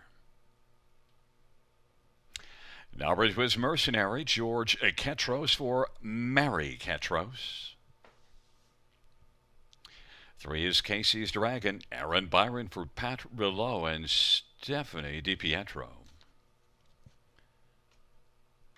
4 is Probert's Legacy, Ryan DeRoche for Mark Goddard and Phil Price Jr. 5 is Don't Write Me Out, Brett McDonough for Elaine Reed. And number 6, Bettor's Western, Travis Henry for Madeline Henry and J. Allen McDonald. Number 7, Easy Flyer, Natasha Day for Cassidy Schneider and Colonel Schneider Jr. And number 8, Music to My Gears, Pat Hudon for Gary Kingshot. Field of 8, race number 5, the final leg of the Pick 5, and it is the start of the Pick 3. Let's get a look at this field. We're going to start with your top one, Rob, the one you're cheering for, and is on the board as a co-favorite. Also the 5, Don't Write Me Out, is getting, well, actually now the 8-5 status, and Mercenary at 2-1. I do understand you're thinking that this one might be the best win in here. I don't believe he lays over the field, though. I think he's going to have some work to do, and he's only got one win on the year. But Mercenary has flashed enough, especially that preferred 3-mile here, August the 9th, would really stand up well in here. 53-4 over this track on that one. Yeah, he's had a few moments this season where he's turned in really, nice performances against tough groups. That third place finish you just mentioned is one of them. The other one is when I was on him the following start at 11-1 when he went parked the entire mile first over and still only got beat 4 3/4 lengths to Freddie Bear. So I think that this is a much softer spot than what he's been facing. And he's got a good post to work from. We've seen it as well, last time, post 5. Well, post 2 is a much different spot for this one. And I do think that, we're looking at the horse right now on the screen, number 1, Go 9-0. He's going to be pushing out. There's no question about that. It'll be interesting to see if Mercenary ends up trying to fight for the lead or tries to drop in behind that one. There's no trailer in this field, so I'm hoping that if Go 9-0 pushes out, maybe Mercenary gets the pocket trip. Well, you see a 26-4 opening quarter, August the 7th at Sarnia. There's Colin Kelly scoring this one down. I do actually think that maybe Go 9-0 can beat Mercenary off the wings. I'm not guaranteeing it, but certainly it's there to be had. And I would imagine Colin Kelly wants to fire pretty hard on the inside.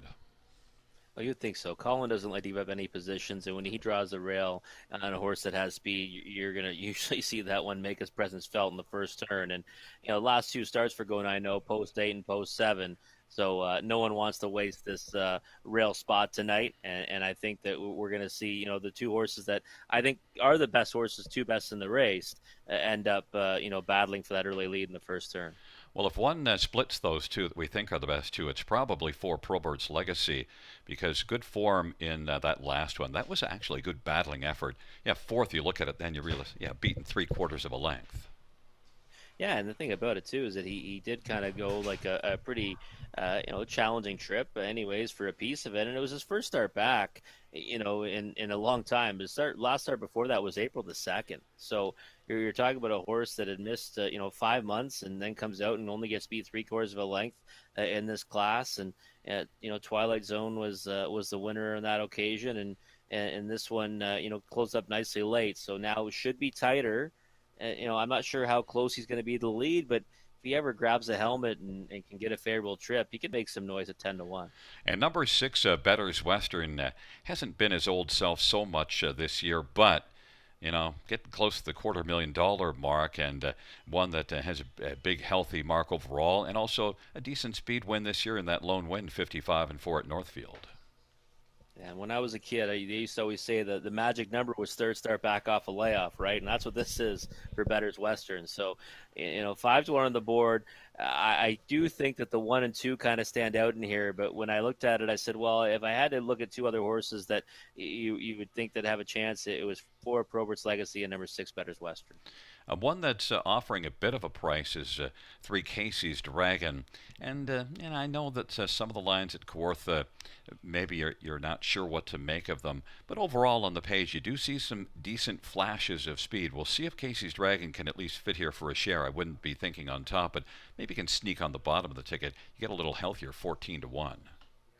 A little camera shy of the season, 0 for 12, but we've seen this one turn in some pretty decent efforts in the past. And last season, 55-2 was his best time of the year. It came here at Grand River, so maybe Casey's Dragon's one that from a favorable post can get a piece of it. And the one that we're not talking at all is 8 Music to My Gears, and yet actually finished in that race where they were all close to the finish. Third beaten half a length. Problem is post 8. Yeah, post 8's the big problem, isn't it? And we've seen, that post kind of provide some winners in recent history, but not so many before that. I think we might see a bit of a slump again from that spot. It is a field of 8 taking up their positions. Go 9-0, Mercenary, Casey's Dragon on the inside. In the center, Probert's Legacy and Don't Write Me Out. On the outside, Bettor's Western, Easy Flyer, and Music to My Gears.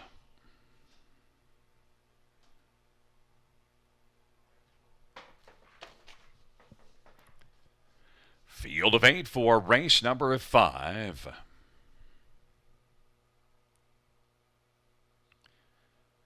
They're in the stretch, gathering speed. They're at the start of the round. Go 9-0 and Mercenary. Don't Write Me Out is leaving out. An Easy Flyer from the outside. It is Go 9-0 on the inside. Was sharp from the get-go, but Don't Write Me Out is going to be written into the lead, charging up on the outside. Well, I might have spoken too quickly. Go 9-0 is not making it easy for Don't Write Me Out, but now Don't Write Me Out will clear to the front.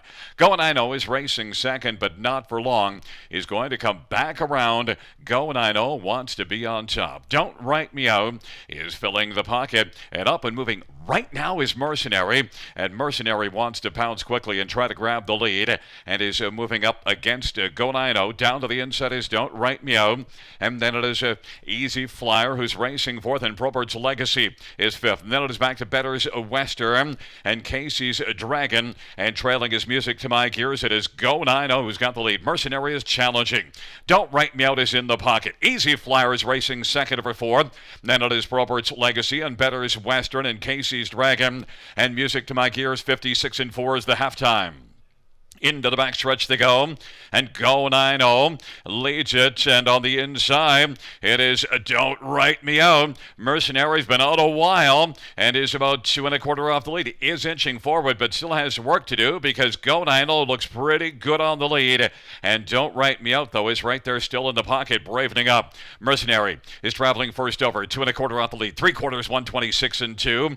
On the inside, fourth is Probert's Legacy. Then Easy Flyer, Better's Western is sent out 3 wide. Music to My Gears is gaining ground, and Casey's Dragons on the inside. 3/4, 126 and 2. And it is Go 9-0. And now here it comes, moving on the outside. Don't Write Me Out, but it is Go 9-0, who was go from the get-go and wins it by 2. Then it was Don't Write Me Out, and on the inside, Probert's Legacy, 156 flat. Go 9-0. Post position 1, and Colin Kelly knew where he wanted to go. He got that and kept on going. I was too cheap in my pick 5, Gary. I could have just went too deep, used my second horse too, didn't do it. This payout's actually a really nice one as well, over $120 on Go 9-0 in the pick 5. And, betting against Colin Kelly from the rail, it's the risky move, and it ended up not working out for me. Mercenary, I was hoping we'd get away in the 2-hole or try to get to the lead. I don't really think he looked himself in there anyways, to be perfectly honest. But, he ended up getting in really the worst spot for him, which was the 3-hole, and had to come first over. And that was not going to be something that was going to work out. But Go 9-0 proved to be the best. And I think that was a nice, solid effort from this 5-year-old son of Custer the Dragon. I thought the key was when I looked down the page and saw that 26 and 4 at Sarnia and Colin Kelly on the inside. I thought, there's no way he is not getting the front. He did have to do a little retake there, but I don't think he would have let 5 Don't Write Me Out go unless he was going to be able to reclaim the lead. Yeah, that was just a give and go move that I'm pretty sure Colin was confident that he'd be coming right back around, and really it ended up being a good situation when the horse that's the other horse that's bet down ends up getting split and ends up in the 3-hole, because now everything's kind of in your favor and advantage Go 9-0, and he ended up racing really well anyways in the front end, and scores at 9-5, and his stablemate Probert's Legacy, one that we were mentioning could hit the ticket, ends up finishing third at 7-1. And I wanted to touch on 8 Music to My Gears because I knew the horse was good enough to make the top 4. Just was the post, but he actually was able to overcome the post and get on the ticket at 30-1. Yeah, we see that sometimes, right? They can't get there, but they can get a share of it. And even though the horse only gets 4th, they'll still add some value to that superfecta. It is a 1-5-4-8, and back in front of us is 1 Go 9-0, 5-year-old Custard the Dragon Bay gelding, owned by Phil Price Jr., trained by Mark Goddard. Colin Kelly with the winning drive. It's the first win this year, 18th lifetime. Go 9-0.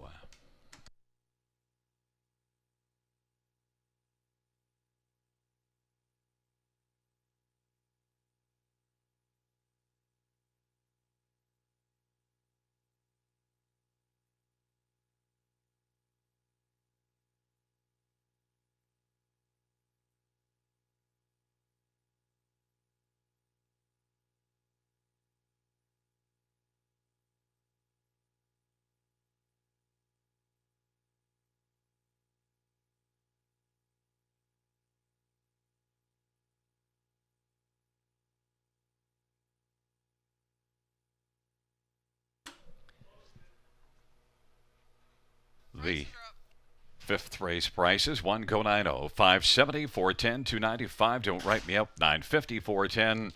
For Probert's Legacy, 370. $2 exactor, $61.40. Dollar try, $155.40. Dollar super, $2,002. And the pick 5, $645.25 on 5 of 5.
The fifth race order finish from the top, 175,32684. That's 175,32684.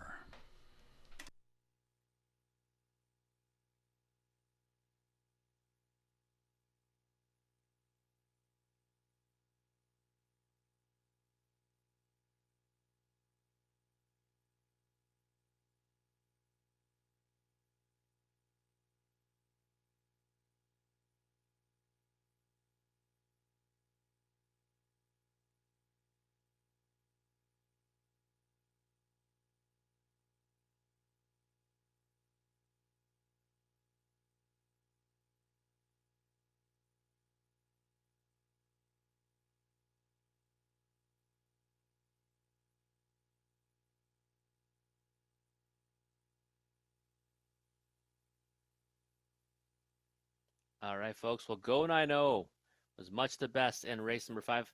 Congratulations if you catch that pick 5. It paid pretty well this evening. And good luck if you're still alive in the pick 4. The money leg is right here. And those are paying pretty well as well. So moving on to race number 6. Now we know what time that is. Time for one of my favorite wagers here at Grand River Raceway. The Super High 5, a.k.a. the Pentafecta, as Gary likes to call it. We're on the trot, non-winners of 3,200 last 3. And in this one, I went to number 3, Muscles Aplenty on top. And I was hoping we get a bit of a price. And right now that's holding up at 8-1. We got 2 scratches in the race. So your high 5 ticket gets a little bit easier because number 5, Serenity Cruise, and number 6, PC Just a Dream, are both out. And in this one, Muscles Aplenty last time took on a tougher class when Park the Route fade to finish 7th. I'm not worried about that. I just take that line and throw it out. Before that, in an invitation event at Hanover, had the early lead, ended up finishing 4th behind 3 quality trotters in Lost Valley Kill Amigo, Cena Magician, and Charmbo Prince. And then before that, you see, in a class similar to this one, goes out from the 6th hole and goes all the way in the lead. So now you get to work from post 3. She's got tons of early speed. And when she kind of gets things her own way, she's difficult to beat. And who was aboard last time? She was a winner, Jay Harris. So I just think that, Muscle Plenty in here looks like one that might provide some value. And I like the price right now at 8-1. That's for sure. Number 9, Polar Hall, is one that if you can trust the trip, you can probably go bet this horse with some confidence, because now with the scratch of Serenity Cruise, it looks like he might be the class of the field anyways. 25 lifetime wins and 159,000 in the bank, and has been racing well in the upper condition classes, even the preferred here at Grand River. It just depends what trip he's going to get in behind Domino Deo, and that one has shown he can leave off the gate from outside posts and left well inside as well. So Domino Deo should be forwardly placed. Polar Hall is one that deserves to take respect in here, and he's getting it right now as the co-favorite at 7-2, but a nice betting board, of course. Number 1, Domino Deo, I do have slotted him for 3rd. And, the whole theory, if you like the 1, you got to like the 9. If you like the 9, you got to like the 1. And I think Domino Deo should get away well off the gate. And, if that happens, it makes this horse dangerous. Last time he finished 3rd from the 7 hole.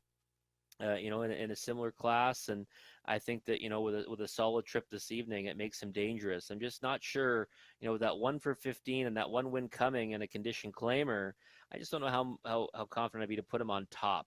And right now down to 4-5. I just think he's a little bit camera shy when the stakes go up, and he raced really well in that effort when he was facing much easier. The 8, Heineken Sealster, one that last time went to the lead, ended up fading to finish 3rd in a race that was won by Madame Sherry. I like, though, that he closed from out of it to finish 4th, 2 back, and that was in a tougher class than this one. So Heineken Sealster is one that has proven he can race from anywhere, and I think he can get a share tonight no matter where he gets off the gate, because we're scratched down to a field of 7. And number 2, Fluff Me Up. And not one that you want to ignore in here. Fluff Me Up is one that he's got an inside post and can be forwardly placed. We've seen, him race, pretty decently here when he was in for an optional claiming tag to finish 2nd to Wings Up. So maybe Fluff Me Up can get away and then get a share of it. Right now, 7-1 on the board. But Domino Deo now bet down to 4-5. Other than that, a very even board. The rest of them, the 3, 6-1, and the highest price of the 8 at 10-1. So we can see right now that it might be a high 5, even with the short field pays well, because I don't know if the betting public really know what direction to go in right now, other than Domino Deo being the overwhelming favorite. But we will come back and take a closer look at this race number 6, the Super High Five, aka the Pentafecta, with Gary Guy after the post break.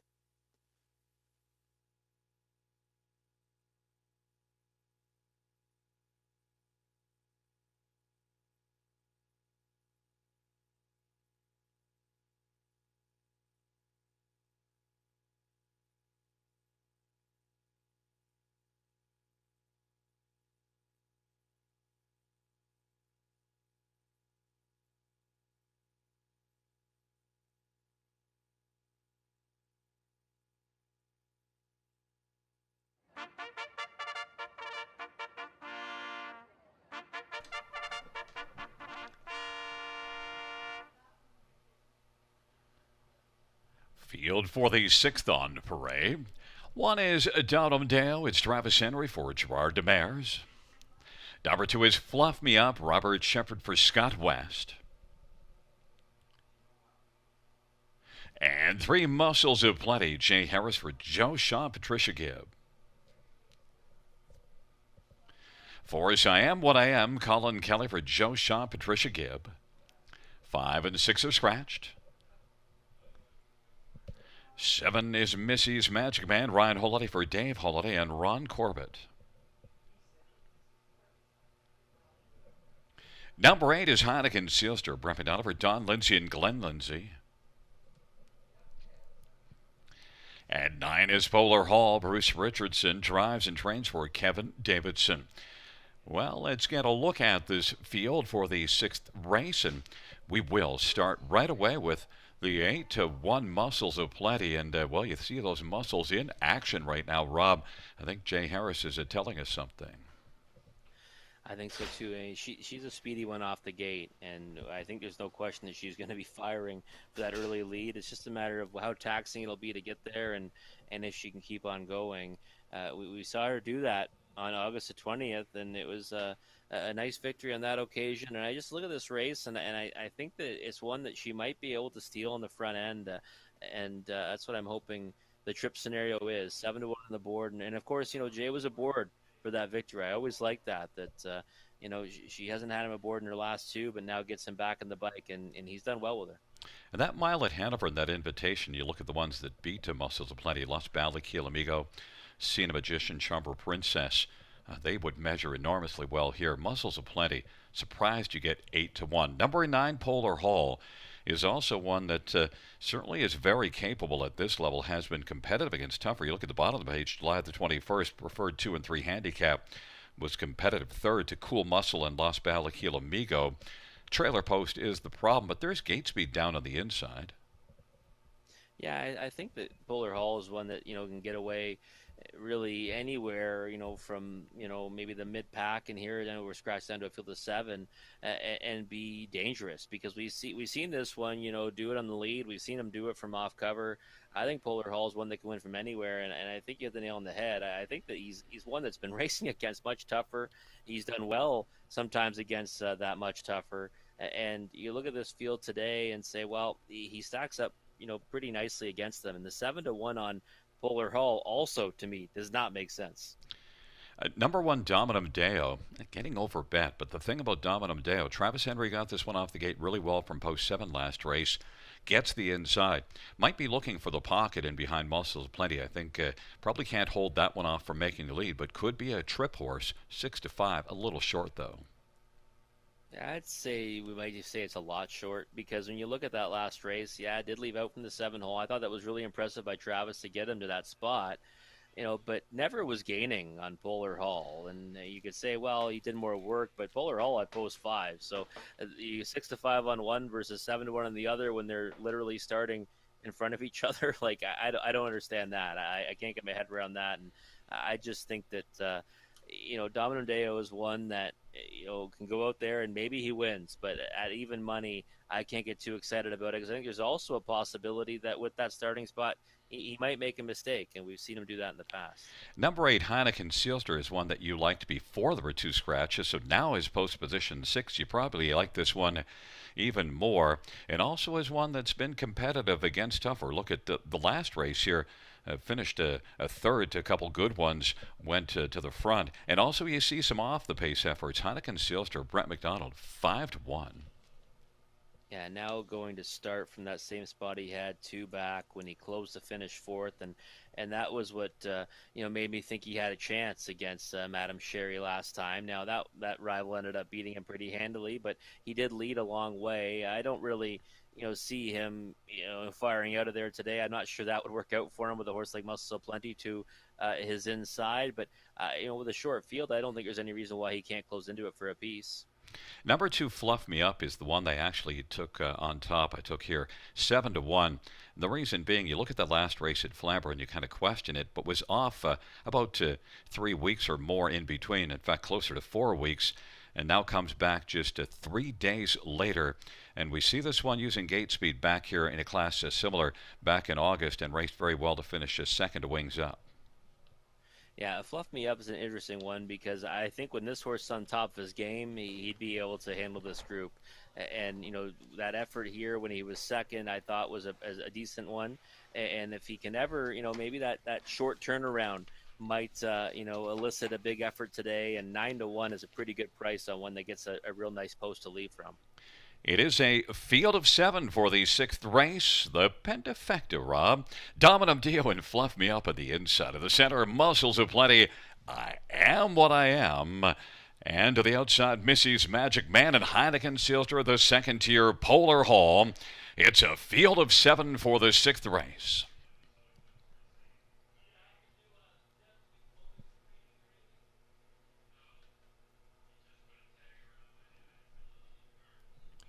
Field for the 6th race. Gathering speed. Nearing the start, and Fluff Me Up went off stride. Muscles of Plenty leaves out. Missy's Magic Man. Dominum Dio down to the inside as they work their way on into the backstretch. And then Heineken Sealster still working on the outside, and off stride goes Dominum Dio. It is Muscles of Plenty who did muscle out to the lead, and Missy's Magic Man is racing from the pocket. Those two have a bit of separation. Polar Hall now is third. Heineken Sealster is racing fourth, and then it is I Am What I Am who's racing position to fifth right now, and then back to Dominum Deo after a break, and Fluff Me Up also had a break and is back there trailing the field. They work on around the turn. Muscles of Plenty, 27-4 the opening quarter. And the field races their way off the turn, heading towards us. Missy's Magic Man is rolling along in the pocket as they come off the turn and race on towards us. And Polar Hall is third in front of Heineken Sealster. I Am What I Am, Dominum Dale, and Fluff Me Up. They race their way past the half off that 27-4 opening quarter. We've got a 30-1 second panel breather, half of 58, and it is Muscles of Plenty. Right there in the back of Muscles of Plenty, though, is Missy's Magic Man and Ryan Holiday. And now Polar Hall is getting a little closer. Polar Hall on the outside has come on to within about a length and 3/4 of the front. Heineken Sealster inside racing fourth. I Am What I Am is racing fifth. And then it is on the inside, Fluff Me Up to the outside, Dominum Dale. They march by 3/4. Muscles of Plenty. Muscles of Plenty at 7-2 still has the lead. Polar Hall to the outside, and Missy's Magic Man is bravening up in the pocket and is right there staying close to Muscles of Plenty. Heineken Sealster is within striking distance, and Dominum Dale is looking for a big recovery. Then it's I Am What I Am and Fluff Me Up. They come on down the stretch by. Muscles of Plenty digging in up the inside. Here comes Missy's Magic Man. Missy's Magic Man up the inside. Got the magic trip and knew what to do with it. Muscles of Plenty. Polar Hall and Heineken Sealster won 58-3. Missy's Magic Man, Rob, I think you could see it kind of around that final turn. Got the trip and looked really ready to pounce. Yeah, you could feel it coming, and of course, I needed the 3 or the 9 there, and I thought that it was going to be in trouble when Polar Hall came first over, and that one's just Missy's Magic Man is just licking his chops in the pocket. You thought that with any kind of luck and using that passing lane, we're going to see him find the winner's circle, and that's what happened. 12-1 in the morning line, and took a lot of support today, down to 4-1. I was right about Dominum Deo. I put him in the third spot, but I'll be honest, I wanted no part of him at 2-1 today. I just don't know that this class is the best spot for him, and also the pole position is not probably ideal for one that might be prone to mistakes, and that's what he did tonight. Well, then Missy's Magic Man was also able to leave well enough, and then there were some breakers that helped out and was able to get out from an outside post. So that's one of the reasons why we might not have touched him. But also, Missy's Magic Man only one win on the year, but was a 12-time winner last year and had a bit of a winning streak also. Missy's Magic Man, you knew it was sitting there in the past, but we just have been waiting on it. Dropped in class today, and then some things worked out, but it popped today. Yeah, we've talked about that with this one, is that we're waiting for Missy's Magic Man to find his form, and maybe he's got it now, because last year, you're right. I mean, he raced fantastic all season, hit the board in 17 of 20, 12 of 20, so good signs of things to come for Missy's Magic Man, leaving out from a post 5 and securing a nice trip before finding the winner's circle. The sixth race featuring the Super High 5, but on top of it will be a horse at a price of 4 to 1 to help things. We have 73984. Back in front of us is 7 Missy's Magic Man, a 5-year-old Cadabra Bay Gelding, owned by Ron Corbett. Dave Holiday is the trainer. Ryan Holiday, Happy Holiday, is the winning driver. Second win this year, 14th lifetime, Missy's Magic Man.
The sixth race payout, 7 Missy's Magic Man, 1040, $4, 370. 3 Muscles of Plenty, 390, 359. Polar Hall is $3. $2 exactor is 65.30. Dollar Tribe, $174. The win for 1,013.20. Dollar ticket on 4 of 4. And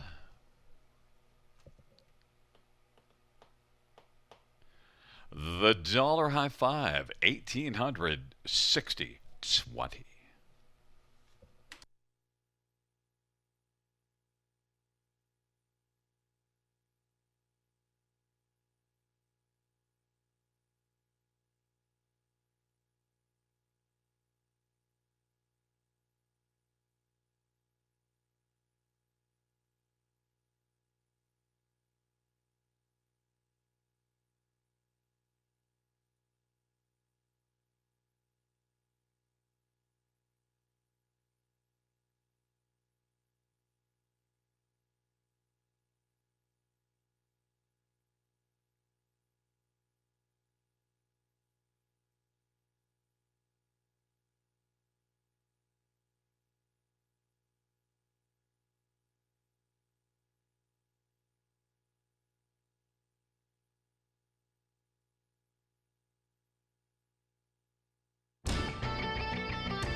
The sixth race, order of finish from the top: 6725, double scratch 143. That's 6725, double scratch 143.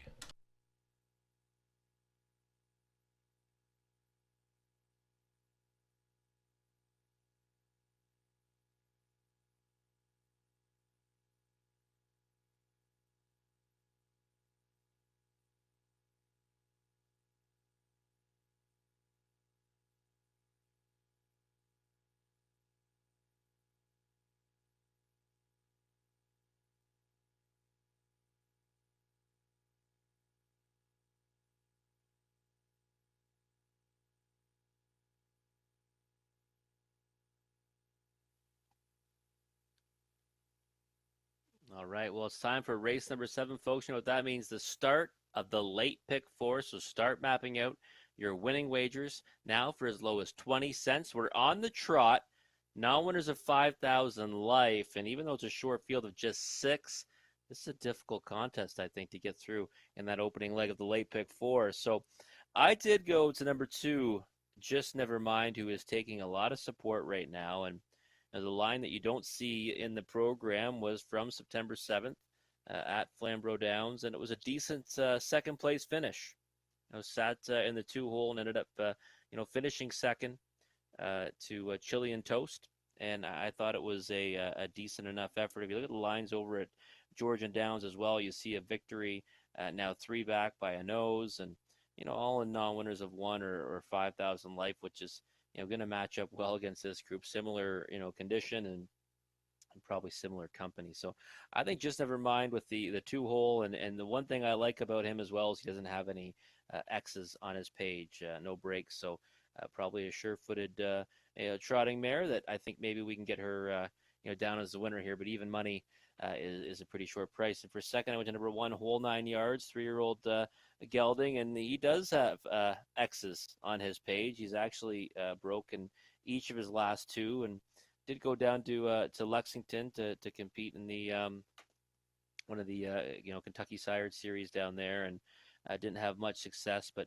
you see a victory at the end of July at Georgian Downs by a nose over at in Innisfil, and you look at the lines and say, okay, well, if he can mind his manners, he's got to have a chance in here. Pole position, we've seen that be difficult for some horses tonight that have trouble doing that, and I just 5-1 isn't a bad price at all. But again, you're on a risky proposition there for sure. Number 3, PC Freewheeling, taking some support. I see Gary went to this one on top. This filly's making her first lifetime start off a decent looking qualifier, and you see who won that qualifier, Malcolm G, and Malcolm G would be a heavily backed favorite in here, that's for sure, and only got beat 3 lengths, came home with 29 seconds flat. I think PC Freewheeling is the one that if you say, well, you know what, we kind of know what everything else is in the race, and maybe you want to take a chance on the unknown quantity, a wheeling and dealing filly that I think off that qualifier has to have a chance in here right now, holding at a decent price of 5-1 for Curtis Clements, both trainer, driver, and even owner as well. Number 4, Loyal Linley, raced at a similar level last time at Flamborough Downs, made a break in stride. Before that was racing in condition claimers here and did finish third, 3 back, and fourth, 2 back. Picked up a share in this class here in August 11th. One that I think, has potential in here. Maybe 4-1 isn't the worst price, but, for my liking, if the price floats up on number 2, Just Never Mind, I might be inclined to stick with her even as the win ticket. But, for me, the value right now, even though she's my third pick, would be the first time starter, number 3, PC Freewheeling. I'm curious to see what she looks like on the track, and we'll hopefully see her score down in just a few moments. But we'll come back after the post parade to talk about this race a little further with Gary Guy.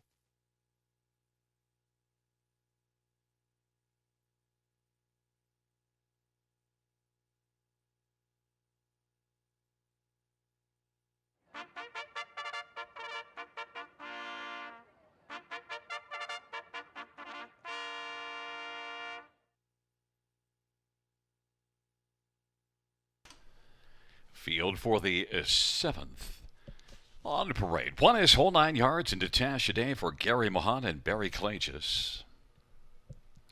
Number 2, Just Never Mind, Ryan Holiday for Dave Holiday and Listwell Livestock. Number 3, PC Freewheelin', Curtis Clements for Amy Clements.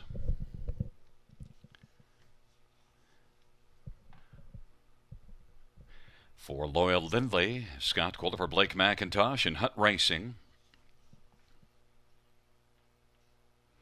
5 is Monster Mash, Brent McDonough for Paul Cameron and Jamie Cameron and TJ Stables. And number 6, Dior Hall, Gerard Demers for Sylvain Fontaine. Field of 6, race number 7. Let's get a look at this field, and we will start with number 2, Just Never Mind, off a runner finish September the 7th at Flamborough. 3 days later, comes right on back. Has only one win on the year, but it was at Georgian Downs towards the end of the meet. Second last start at that meet. And to show some other good lines on there, Just Never Mind probably can get off the gate pretty well here. In fact, if you're going to go to the front August the 31st from post 8 at Georgian, you're probably going to try to go to the front here from post 2. 3 to 5, getting a lot of love. Yeah, I agree with you. I think we're going to see this one pushing out to the lead, and we just saw these connections, get a victory. So wouldn't be surprised to see them come right back and double up here. But 3 to 5, that's a tough pill to swallow. The only one thing I'll say is that you don't see any X's on her page, where there's others in here that do have that problem. So now 1 to 5, Gary. Wow, it's a lot of support for number 2. Just Never Mind. Well, number 1, whole 9 yards, then offers you 9 to 1 on the inside and qualified using gate speed at Hanover just 6 days ago. And whole 9 yards. The problem is you see some X's on the dance card recently, so might be a little careful getting off the gate. But also, this summer did wire a field at Georgian Downs from post position 1 in 59 and 2. That's the lone win on the year. Yeah, that was the hope when I put this one in for second, that you can maybe he can find that form again. And he's got those 2 breaks recently, which are obviously a bit of a concern. This is not like the toughest group in the world, so I think it's one where if he can stay on his best behavior, he has a chance in here. 7 to 1's not a bad price on whole 9 yards. Number 3, PC Freewheeling. You tapped my thinking. All it was simply the others have already shown their cards, and we don't see the cards on PC Freewheeling other than we get a little glimpse of those cards with the back half and the 29-second final quarter in the qualifier. First start. Looks pretty nice. Looks like one with some length to him. Yeah, I think she looks pretty good on the track right now, this daughter of wheeling and dealing. And, that qualifier, the more and more I kind of looked at it, I said, well, you know what, it's one where she continued to get stronger as the mile went on, and if she can ever get off the gate successfully and get to a decent spot, she might make some noise in here. And I like the logic, right? That everyone else has already shown what they got, and we don't know what she is yet. And I think though that qualifier might have told us that she might have a pretty big chance in here. And 5 to 1, I'd say right now that's where the value is sitting. Number 4, Loyal Lindley, Scotty Coulter. This one shows a couple of good races here. In fact, 3 good races here, but then went to Flamborough last race and was bet down but made early breaks. Loyal Lindley, if she can stay flat, sometimes I got to make sure I check the program. Loyal Lindley is one that I think could be a factor, but she has to stay flat. Yeah, definitely one of the issues for her. Broke last time. Didn't have many breaks actually since the qualifier before that. So kind of an uncharacteristic break in her latest. She's one that's picked up shares at this level and as well in the condition claimer class. So I wouldn't be surprised if she came up with a good effort in here and maybe even got the job done. But I would say 6 to 1 is probably the right price on her. And one more to take a look at, one that made a break last time out, but maybe, Rob, to our surprise, maybe we could be looking at an eerie sight. Monster Mash. I love Paul Cameron's training, point 362. Paul's a good guy. Brett McDonald, capable driver. Monster Mash. Could we? Yeah, I don't think it's too far out of the realm of possibility. First start for Paul Cameron, post 7, went parked a long way. Next start, made a break in stride. So probably really haven't seen what the source is actually going to be for those connections. Maybe we see a better effort tonight, 12-1. Definitely, a decent price to take a shot on. That would be a nice little Erie site, paying about $26, and we've had a few horses that were logical, so maybe we need one that off a break that get the job done at 13-1. But your top one is number 2, Just Never Mind at 3-5. I'm going with a first-time starter, PC Freewheelin'. I get a little healthier, 7-2 right now.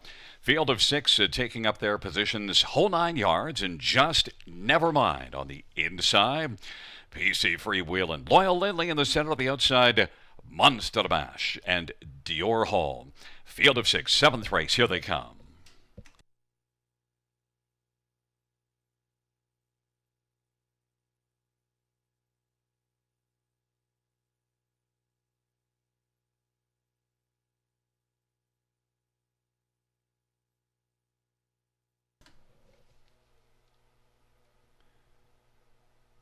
It's a field of 6 for the 7th race.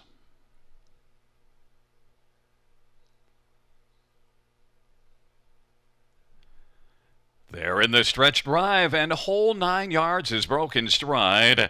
And Loyal Lindley is going to get out well along with PC Freewheelin' and Just Never Mind as they drive on into the first turn. Then it is Monster Mash and Dior Hall. Early break from whole 9 yards, but Just Never Mind has got the lead. But PC Freewheelin' on the outside, and now Curtis Clements tries to take a hold of PC Freewheelin' to get this one into the pocket on the back of Just Never Mind. But boy, she is a little headstrong. Just Never Mind is still racing on the lead, and PC Freewheelin' is now going to finally find that, well, maybe not. Still is working on the outside. Says, I don't want the puck, and I want to drive on. 29 seconds, the opening quarter. Just Never Mind on the inside. PC Freewheelin' continues to wheel to the outside. Then Loyal Lindley and Monster Mash and Dior Hall, and they race their way off the turn. They come on towards us. It is Just Never Mind and PC Freewheelin', and then Loyal Lindley. Monster Mash is racing fourth off a 29-second opening quarter. Half was 59-4. Dior Hall now is quickly surging up into the action. Just Never Mind has been pestered by PC Freewheelin' since the get-go, and then on the inside it's Loyal Lindley and Dior Hall and Monster Mash. They race on down the backstretch. Just Never Mind and PC Freewheelin'. Loyal Lindley is on the inside third, and Dior Hall makes a break in stride, and then it is Monster Mash. Now inheriting fourth and steps to the outside.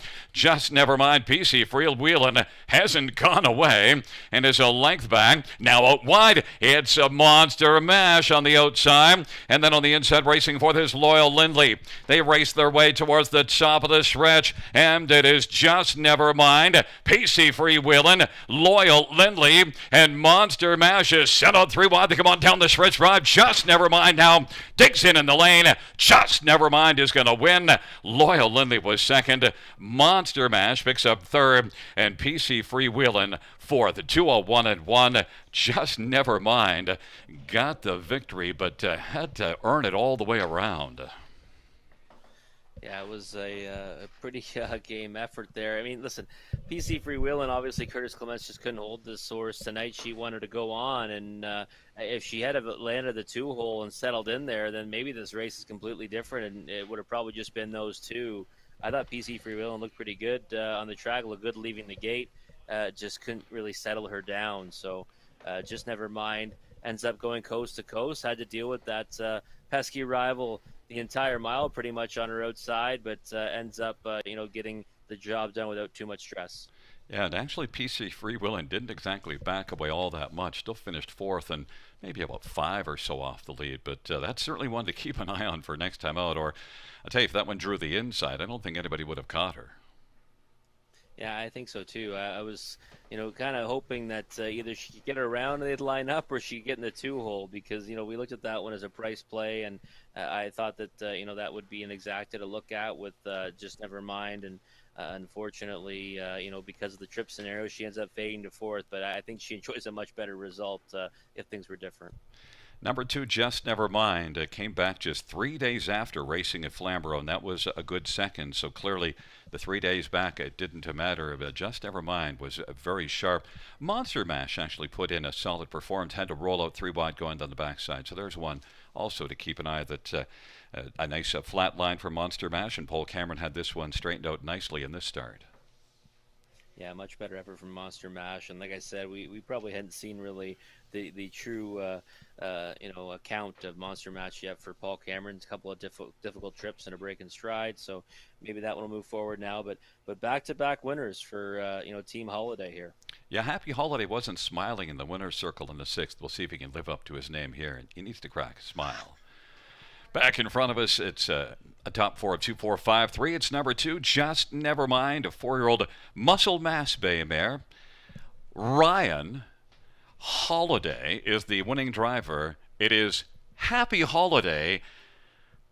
No smile from Happy Holiday. For Dave Holiday, the trainer, Listowel Livestock Limited, from Listowel, the owner. Second win for Just Never Mind this year and lifetime. Maybe if he wins 3, he'll smile. 2-1 and 1.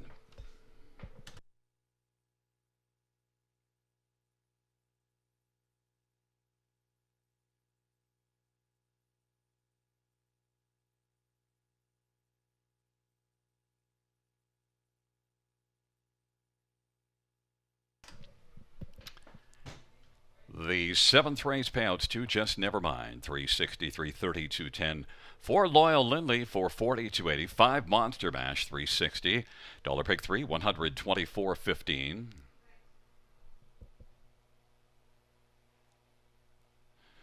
$2 exactor, $11.70 try, $20, $55 super, $49.35.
The seventh race. Order of finish 614235. That's 614235.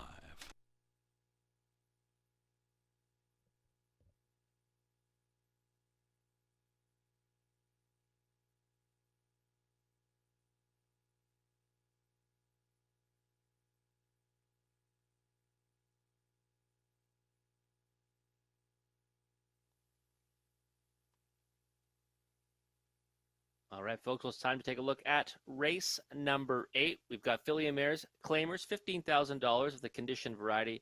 The condition is non-winners of $20,000 lifetime.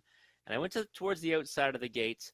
I did pick Twin Beat Streams last time, but I went to the one inside of her tonight, number 7, Lady to Watch. Right now, 5-2 on the board. And last two efforts came and against an open claiming handicap group at Mohawk Park. Finished 8th in her latest and got a small share in 5th before that. Both those races were won by Bay Watching. And, last 3 were at Mohawk Park. And, I just think that this is now facing, much softer competition tonight. And if you go back to those lines at Georgian in a condition claimer, finished second in 3 consecutive starts. Actually 4 if in the same class if you go even one further down, and you see Turning the Table, Black Betty, horses that I think would fare pretty well against this group. So Travis Henry's aboard. We've seen him be able to get away well off the gate with horses from the outside and get them spotted in striking range, and I think that might be able to happen here with number 7 Lady to Watch. And this looks like a pretty good group for her to break through with a victory. And she's hit the board in 7 of 10 this season. Just one win, but maybe that second victory comes here tonight. Number 4, Pride in My Stride right now at 7-1. One that goes back into the condition claiming ranks, and this one did race in condition claimers last season at Western Fair and had a little bit of success in there. And 0 for 9 so far on the season, but has been facing tougher and non-winners of 2. The straight non-winners of 2 is always going to be a tougher group than a condition claiming group, that's for sure. And I think Pride of My Stride is one that has some potential in here. 7-1 on the board, that's a big price on one that's making that transition to the condition claiming ranks. Number 1 is Zephyr Sealster. Well, I've been kind of chasing this one, and last time I pegged this one underneath, and I thought maybe that Brett Lester would be able to bring this mare back to what she's been in the past. And we saw her race really well first off the bench for Richard Moreau this season, then a couple of real underwhelming tries. But last time, raced better first start for Brett Lester, and now gets the pole position to work from. 35-1 on the board.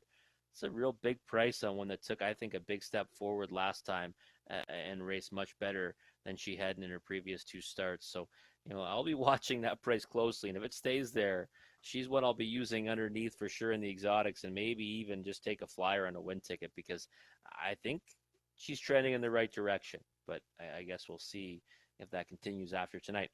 Number 8, Twin Beat Streams. Last time I was on this one, and she got hammered down, in this class, moving into the condition claiming ranks, and thought she raced pretty well. She ended up gaining the lead from the 6th hole, but was just no match for Keep Watching in the end, and ended up getting beat 3.5 lengths. Well, now moves out 2 spots further to the outside from post 8, and I think she merits respect in here, but that post can really, really, do horses in. So I'm just curious to see what kind of trip she gets. I'm sure Austin Story can navigate some kind of journey where she can get a share of it. I just don't know if I can put her higher than 3rd or 4th. She's more of a on the ticket play for me this evening. But I'm going to stick with number 7, Lady to Watch. The price is short right now at 9-5. Hopefully it floats up a little bit before post time, because that outside draw should give us a better number than that. But the horse will be out in the track shortly, and we'll come back after the post parade and talk about it more with Gary Guy.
Field for the 8th on Parade 1, Zachary Sealster, Natasha Day for Brent Lester and Tommy Cosgrove.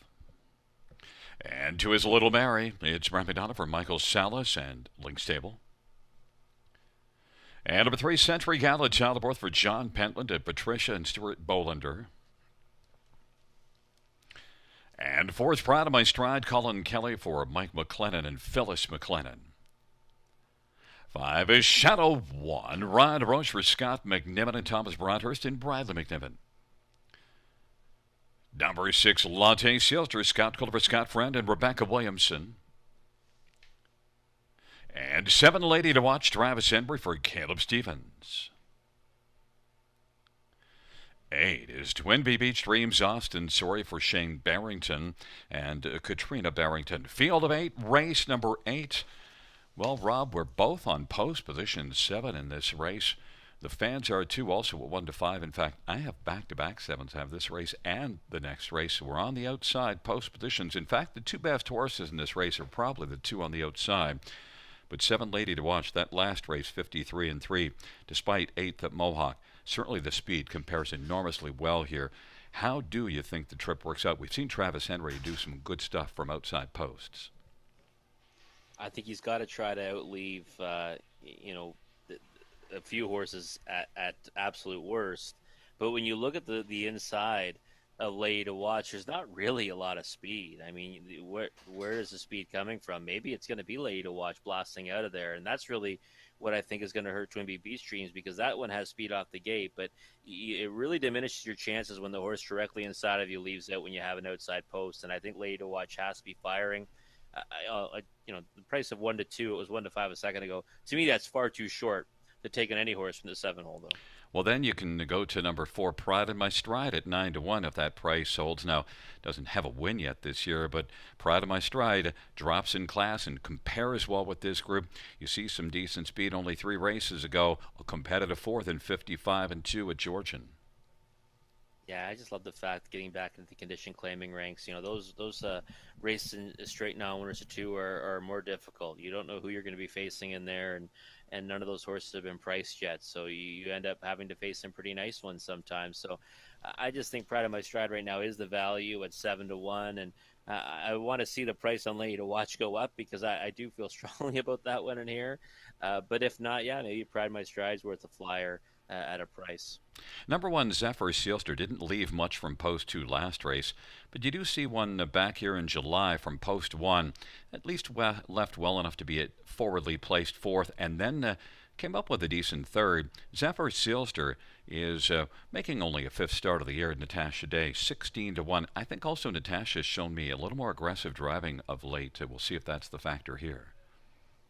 Yeah, she definitely has. I think Natasha's been driving fantastic lately. She won the meet at Clinton and finished 3rd in the Drivers' Challenge there on closing day. So I like what I've seen from Natasha Day, that's for sure. And I don't mind Zephyr Sealster here. It's interesting. I think maybe I'm partial to this horse because I always end up picking her somewhere. But I thought last time it was a step in the right direction for new connections. I thought she probably needed a change of scenery, and I think it may have served her well. 17 to 1 on the board. I would not be leaving her out on the bottom end of the trifecta or superfecta.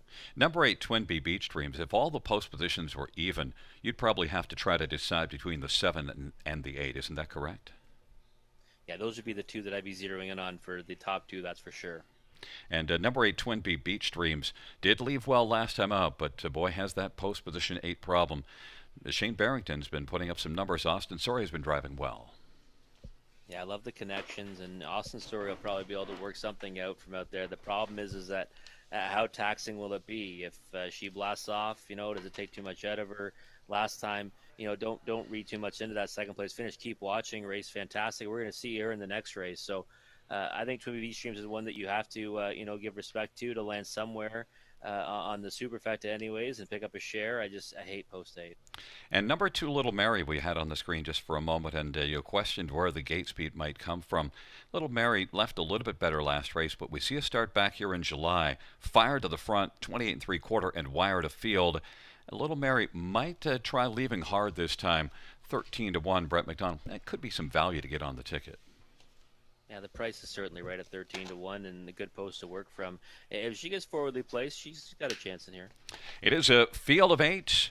It's race number 8. We're both on Lady to Watch, Rob and I, at 4-5 on the board. Let's see how it unfolds. Zephyr Sealster, Little Mary, Century Gala to the inside of the center, Proud of My Stride, and Shadow 1. And to the outside, Latte Sealster, Lady to Watch, and Twin B, Beach Dreams. Field of 8, 8th dash. Field for the 8th race is at the start of the rough, and it is Century Gala and Little Mary, and then Proud of My Stride and Latte Sealster and Lady to Watch. They charge on into the first turn. Century Gala, Little Mary. Century Gala is going to make the lead. Little Mary has found the pocket. Proud of My Stride and still driving on the outside. Lady to Watch has continued to march with authority as they race on to the opening quarter. Century Gala, Lady to Watch wants the front, and then Little Mary is racing third. Proud of My Stride is racing fourth, and then Latte Sealster and Zephyr Sealster and Shadow 1 and Twin B Beach Dreams and Lady to Watch made the lead. 28-3 is the opening quarter. Lady to Watch at 4-5 leads by 2 1/4. Century Gala second, Little Mary is third, and then Proud of My Stride is racing position fourth and is going to come to the outside right now in front of Latte Sealster, and then on the pylons is Zephyr Sealster as they race off the turn. Then it is back to Shadow 1, and trailing is Twin B Beach Dreams, now 4 to the inside and 4 to the outside. It is Lady to Watch, the one we're watching on top of the half, up at 28-3 opening quarter, 59-2 halftime. Gets a 30-4 second panel breather, and into the backstretch for Lady to Watch. On the outside, Proud of My Stride is within striking distance, a length and a half back, and now a length and a quarter. Century Gala went a little rough along to the inside. Latte Sealster is racing third, and off stride goes Century Gala. And then Shadow 1 is taken over fourth. And now Twin B Beach Dreams is kicking in. 3 wide, still has a lot of work to do, but it's also coming quickly. They march on up to 3/4, 128-3. And it is Lady to Watch and Latte Sealster. Proud of My Stride now found a seat down to the inside. Twin B Beach Dreams is surfing 3 wide. Shadow 1 in the center, and Little Mary on the inside. Then Zephyr Sealster. Lady to Watch as they come on down the stretch prime. Lady to Watch continues on down the stretch prime. They come, and Lady to Watch will be watched in the winner's circle in a moment. Latte Sealster picks up second. Little Mary to the inside, and then Shadow 1 was fourth. But Lady to Watch, was 4-5 on the board. But the odds, I guess, were correct, because Lady to Watch rushed up, got the lead, and wasn't really taxed in the stretch because still had enough in reserve to come home pretty well. That's what I had mentioned. I really didn't think there was a lot of speed on the inside. Now, there was, though, because she had to be used pretty hard to get there. Travis Henry's really figured out how to get away forwardly placed in these outside posts. And I like what he did there. He blasted, and then he kind of did a delayed move. He was 3 wide for a bit, but as soon as everything settled, he just accelerated, Lady to Watch pretty much as hard as she could go to get to the lead and then shut it down to steal that second quarter. She was much the best in here, though, and even with getting the lead from post 7, still had enough in the tank to find the wire. And we got some ones that were a little less likely in underneath, though, so we could have a bit of a price ticket. Certainly we don't get the price on top sitting at 4-5, but we do have some other price horses underneath Lady to Watch. Twin B Beach Dreams is certainly one to keep an eye on for next time, because post position 8 and made a big spirited move on the outside. Eventually didn't work out as well, but certainly back to the inside would be right back on Twin B Beach Dreams. Yeah, it's really hard to make those wide sustaining moves here at Grand River. And when we see horses, attempt it and sometimes, prove successful, but it's pretty rare. So Twin B Beach Dreams, especially when you look at the second quarter, there in the half overall, 59-2, Twin B Beach Dreams has no chance at that point. But yeah, one that I think if she draws inside, she'll be tough to beat. But, if Lady to Watch is in there, she'll have something to say about that, because she just did it from post 7. Wheeling back in front of us is the winner of race number 8. It is number 7, Lady to Watch, a 4-year-old. He's watching Bay Mare, owned and trained by Caleb Stevens. Travis Henry, the winning driver. Second win this year, 6th lifetime, Lady to Watch. 1 58-1.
Eighth race payouts, 7. Lady to watch, $373, 376. Latte Silster, 1510 and 760. And 2. Little Mary, 590. $2 exactor is 63.80. Dollar try, 202.65. The dollar super, 896.30.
Here is the eighth race order finish from the top. 638-54217. That's 638-54217.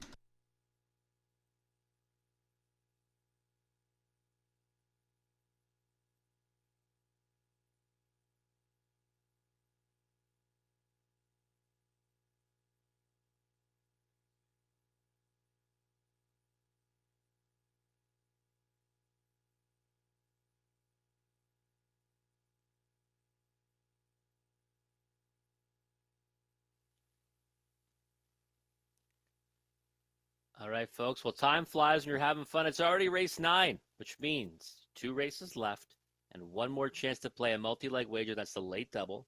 Starts right here. We got Filly and Mares. The claiming price is $15,000. The condition for the race is non-winners of $50,000 lifetime. And this time I stay towards the inside of the gate. I went to number 2, Wildcat Delight. Right now, 2-5 on the board.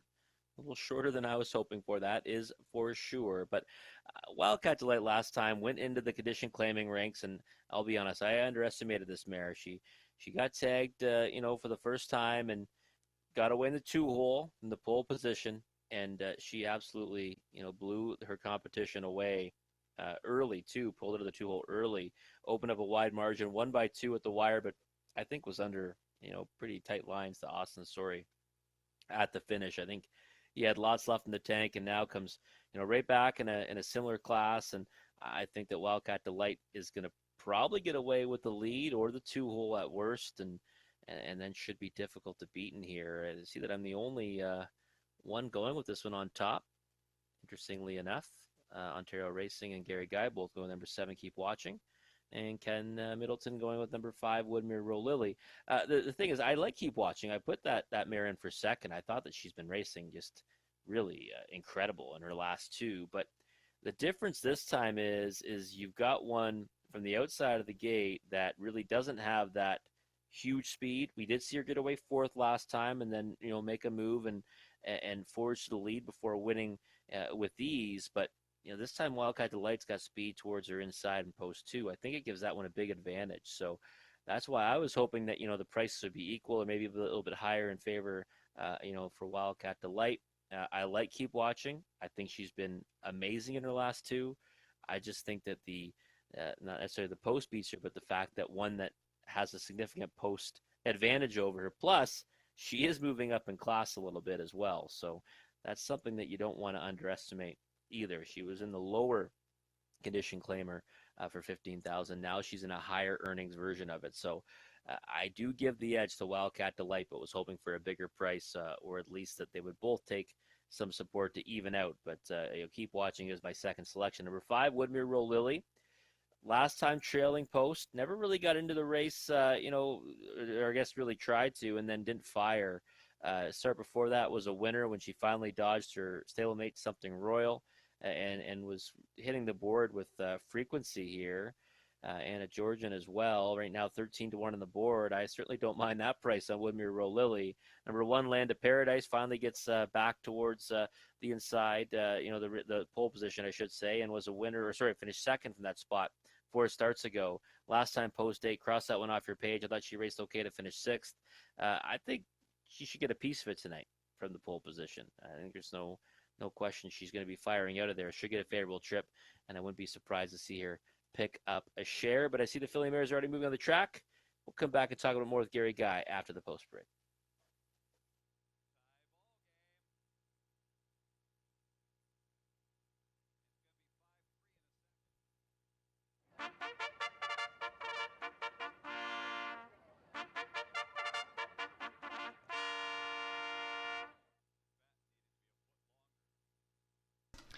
Field for the 9th on Parade 1.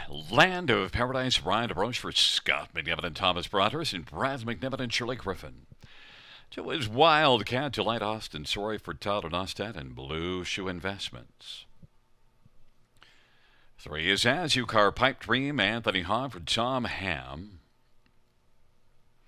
4 is Transcendence, Pat Hudon for Gary Kingshot. 5 is Woodmere Roll Lily, Brett McDonough for Risha Moreau and Norman Beausoleil. And number 6 is Perfect Robbie, Scott Culver, Kelly Duval Lukai, and Sylvain Lakai. And number 7 is Keep Watching Travis Henry for Clifford McGuire. Field of 7. Race number 9 going to post shortly. There is a look at a pretty tight looking photo. They had to kind of zoom in pretty close to get that sorted out in that last dash. The photo for 4th, between the 4 and the 5.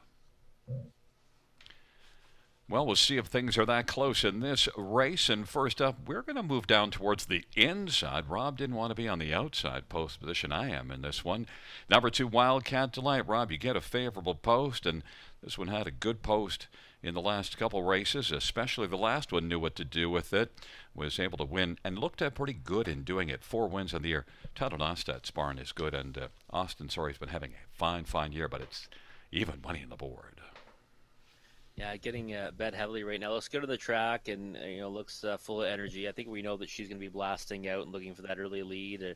And I don't even know if she'd want the 2-hole in here, to be honest, because I think it's probably more favorable to her to be on the engine. And last time reclassified to this level with the claiming tag, and I thought she won with with ease. And I don't think there was any concern at all, and I think she had lots left of the tank at the end. So I'm just going to stay on board her. 4 to 5 I don't like. Hopefully it floats up come post time, but I do think she might be the best one in the race, especially given the fact she gets a big post advantage. Number 7, Keep Watching, is 7 to 1. Is now the odds went to 1 to 5 on Wildcat Delight, and I like going against the price. I didn't quite anticipate being this much of a gap. I thought Wildcat Delight might end up being the favorite because of the post of 7, Keep Watching. Also, recency bias on that last race. Man, Keep Watching looked good, Rob. Yeah, she's been racing fantastic. Her last 2 were very impressive. I'd say the last one even went to a whole new level for me, leaving out from post 8 and then just kind of coasting around them, to be much the best. The thing is that class had an earnings cap of 20,000. This one has an earnings cap of 50,000. So, if you were to relate that to non-winners races without a claiming tag, you'd say, wow, this horse is like moving up really and astronomically. So I think that the way she's been racing, warrants giving her respect in here. And I did put her in the 2nd spot, but it is a pretty big leap in class. Number 5, Woodmere Row Lily's last race wasn't as impressive as the bunch before that, but she put in a nice string of very competitive races, consistently competitive.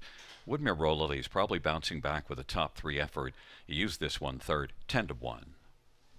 I think the value right now is sitting with Woodmere Row Lily at 10 to 1. Maybe it was the trailing post. I mean, I'm not sure what really excuse we can give her that start. She really didn't look herself. I thought she might fire better than she did. She did not. But if you look before that, like you mentioned, Gary, she was a force in here every single start, and was only really getting beat to her stablemate, who was dominating the class. So I think at 9 to 1 right now, that's some serious value on number 5, Woodmere Row Lily. Number 1, Land of Paradise, is 12 to 1 on the board. I think one that would love to land in the pocket and have Wildcat Delight be in front of her, and that'd be a good spot. Land of Paradise, the last time this one had an inside post, got away third, and that, landed her the first up trip. When you get away third, that often happens. Still did a nice job with it. Land of Paradise, 11 to 1, could be a decent trip horse at a price. Now, I was impressed by that effort, too, back when she went first over and finished second, beating only a length, because she has been one that typically needs a trip. So that was a big step in the right direction for me with Land of Paradise. And I do think tonight it's going to be more favorable. It's hard to get parked out from the pole position. I think she should get away. And if she releases Wildcat Delight, she could be dangerous in the stretch. We've seen her before, come late from a favorable spot. And maybe she does it at 12 to 1 tonight. I think she'll have to really be at her absolute best, though, to be victorious in here. And while we just have a second, number 4, Transcendence, is one that was 41 to 1 last time out and actually got away reasonably well and then managed to finish a third. So that was a decent effort for Transcendence. Could Transcendence again at a price maybe slide onto a ticket? I think so. Tactical speed might be able to get away well enough to just sit on the pylons and then just, look for some daylight to get a piece of it. 13 to 1 on the board, you're not getting as big as a price, but we've seen this one pick up shares in her last 3. So I think it's possible. Well, Rob, you're sitting at 3-5 on Wildcat Delight, probably the logical winner. I get more of a price though on Keep Watching that's been racing well. I'm sitting on 9-2, looking to get back-to-back post position sevens to win here. Races 8 and 9. It's Land of Paradise and Wildcat Delight on the inside. In the center, Azukar Pipe Dream Transcendence and Woodmere Row Lily. To the outside, Perfect Rami and Keep Watching. Field of 7, ninth dash. Here they come. Giddy up.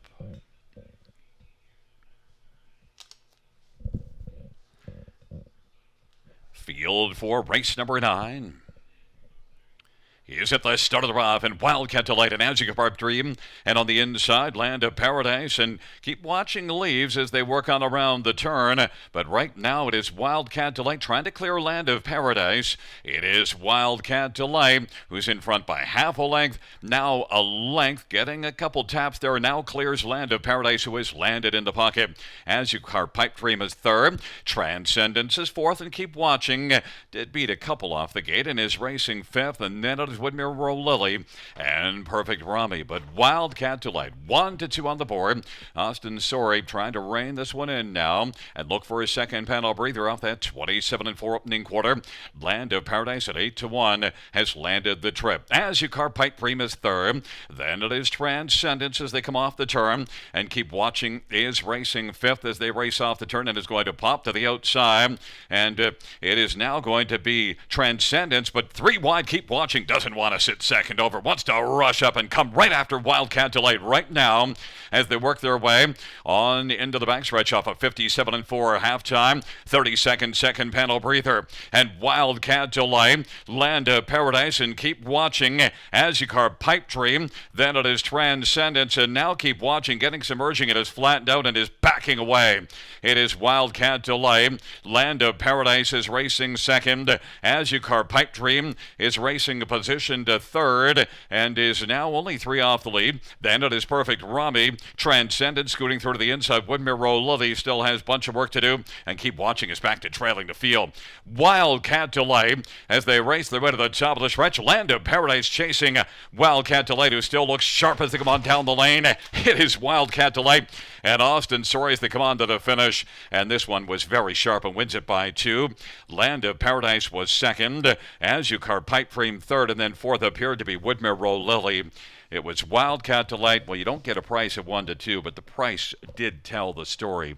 And Wildcat Delight was able to do exactly what we thought, Rob, get to the front, and then Land of Paradise lands the pocket, and that's the way it finishes. Yeah, she was wrapped up early last time, and I was expecting her to go out and make a strong count of herself again, and she blew them away. She was just much the best in here, and Keep Watching. It was a big step up in class, and she got away well, and then made a big move. But that might work. And now there's a 20,000 for the 15,000 price tag. But this is a different kettle of fish up here, and now there's a 50,000, and that's what my concern was for Keep Watching. Land of Paradise, we said, was the trip horse, and what did she do wrong? Nothing. She gets away second and finishes in that spot, and really only got beat by a length and a half to a dominant winner. Yeah, that was absolutely. Land of Paradise has kind of earned our respect now with a couple of these efforts in the past 3 races. I think she's been elevated in our estimation. Only 1 win, but has been racing. She's now sitting on 10 top 3 finishes in 18 starts. Yeah, definitely one that you'd be happy to own, because she's camera shy, only 1 in 17 in the winner's circle, but now like you said, 10 top 3 finishes in 18 starts, and when she draws inside, she's got that speed to just get away well, and then hope for the best. And sometimes if the leader gets leg weary, she'll be the one to capitalize. Azukar Pipe Dream, 23-1, finishing third. And Woodmere Row Lily actually did some work was a little bit further back because it just didn't work out well, but still managed to get on the ticket and race reasonably well. Yeah, unfavorable trip for Woodmere Row Lily, and did make a nice move in the final turn. I thought she might get up for third and just couldn't get there, but maybe one we need to watch for next time, especially if she can draw further inside the gate. It is a 2-1-3-5, and it is number 2. Wildcat Delight back in front of us. A 4-year-old Better's Delight by Baron Balbushu Investments, trained by Tyler Dostat. Austin Sorey, The winning drive, fifth win this year, ninth lifetime, Wildcat Delight, 156 flats.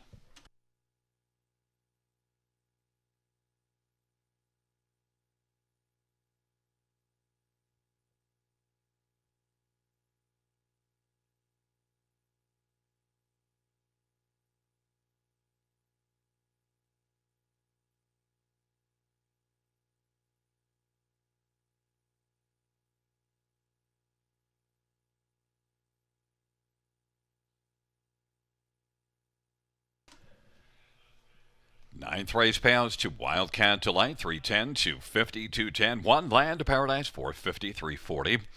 Three As You Car Pipe Dream, 460. $2 exact or 1120. Dollar Try, 44.95. Dollar Super, 110.50.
Ninth race order finish from the top. 2, 1, 3, 6, 4, 5, 7. That's 2, 1, 3, 6, 4, 5, 7.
All right, time for the final race of the evening. You know what that means? It's super high five time, aka the pentafecta, as Gary likes to call it.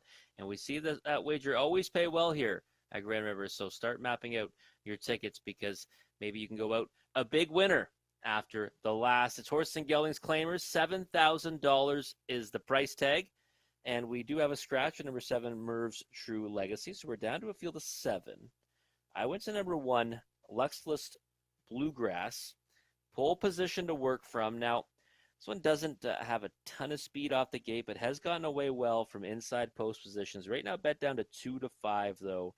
To me, that's probably an overbet situation on this one. But I do think that one of the issues is when you kind of start looking at the field, you wonder, okay, well, who can get away with the lead? And it's hard to find someone that might come around this one. And I think that he'll be blasting out from the inside and should get away well, that's for sure. And if you look at the recent form, it's certainly there with a third last time coming from off the pace, and further down a win at Leamington and a win at Georgian Downs and a $7,000 claimer there. So I think that Luxless Bluegrass is one you've got to look at and say, well, probably the one to beat from that post position, but one that might be a speed challenge. Number 6, Jet Set Charmer. Now, I hate the fact that he's got to come from out in post 6.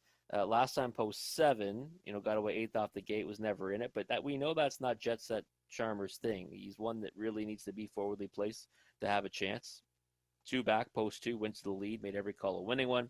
Had post 6, 3 back, ended up parked a long way, and didn't get beat too much in 4th. But I just look at this race, and it's similar to 2 races ago where I just don't see a ton of speed in between him and the rail horse. So maybe Brett McDonald says, you know what, we need to leave out today with Jet Set Charmer, and they blast off for position or maybe even try to get to the front. 13 to 1 on Jet Set Charmer right now looks like some serious value to me. Number 4, West Ridge Warrior is one that I thought's been racing okay lately. Last time finished 3rd at Hanover in a condition claimer. Before that, did finish 2nd, beating only 3/4 of a length at Georgian Downs. And this gray horse has not broke through the victory yet this season. 0 for 19, but has hit the board in 8 of those efforts. And even look at last year, 1 for 26, but hit the board in 14 of those tries. So West Ridge Warrior is one that typically gets a piece of it, but has a hard time finding the winner's circle.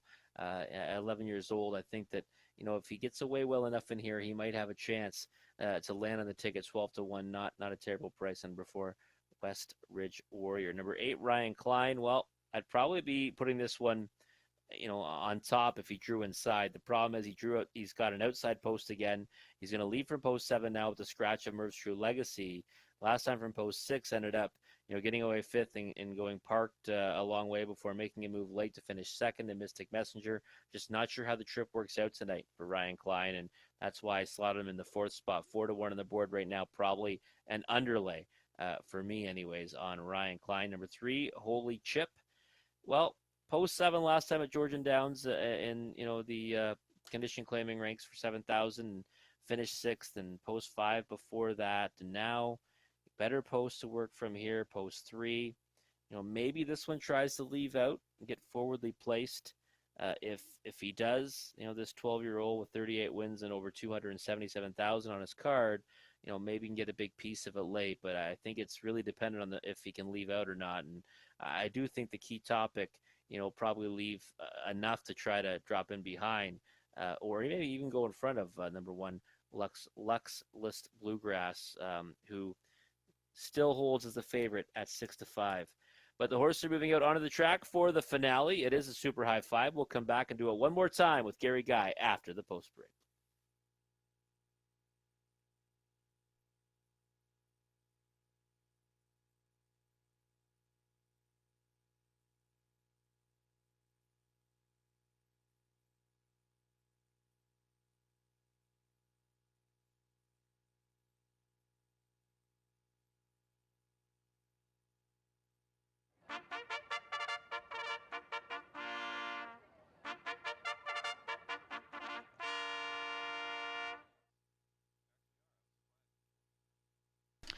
Field for the 10th on parade. 1, Lux Last Bluegrass. Preston Shaw for Emily Leake. Number 2 is Key Topic. Pat Hudon for Gary King Shana, Cassandra Watson. Number 3, Holy Chip. Colin Kelly for Mark Goddard and Brandon Guerrera. Number 4 is West Ridge Warrior. Bruce Richardson for Paul Davies and Nicole Davies. 5 is Bad Boy Sproxy. George Kentros for John Braid. Number 6, Jet Set Charmer. Brett McDonough for Vern Cochran. At 8 is Ryan Klein. Austin Sorry for Tyler Nostad and Blue Shoe Investments. Field of 7, 10th and final dash. And, well, Rob, we're both on the same one, and the fans are on the one with us as well at 3-2 on the board. Lux Last Bluegrass in the last race and shows enough form. The inside post position, and Emily Leaks got some nice numbers. This just might be the one that is going to be getting the job done, but we're going to get even money if that's where we stay. Even money, I still think is too short of a price on one that has been racing well, 4 of 11 so far this season. But I just don't look at Lux Last Bluegrass and say, well, this horse should be an even money shot in here. I know he's got a big advantage with the pole position, and I did put him on top. The price though is just really hard to swallow, Gary. Well, the price that was really easy to swallow earlier come down a bit to 6-1. Number 6, Jet Set Charmer.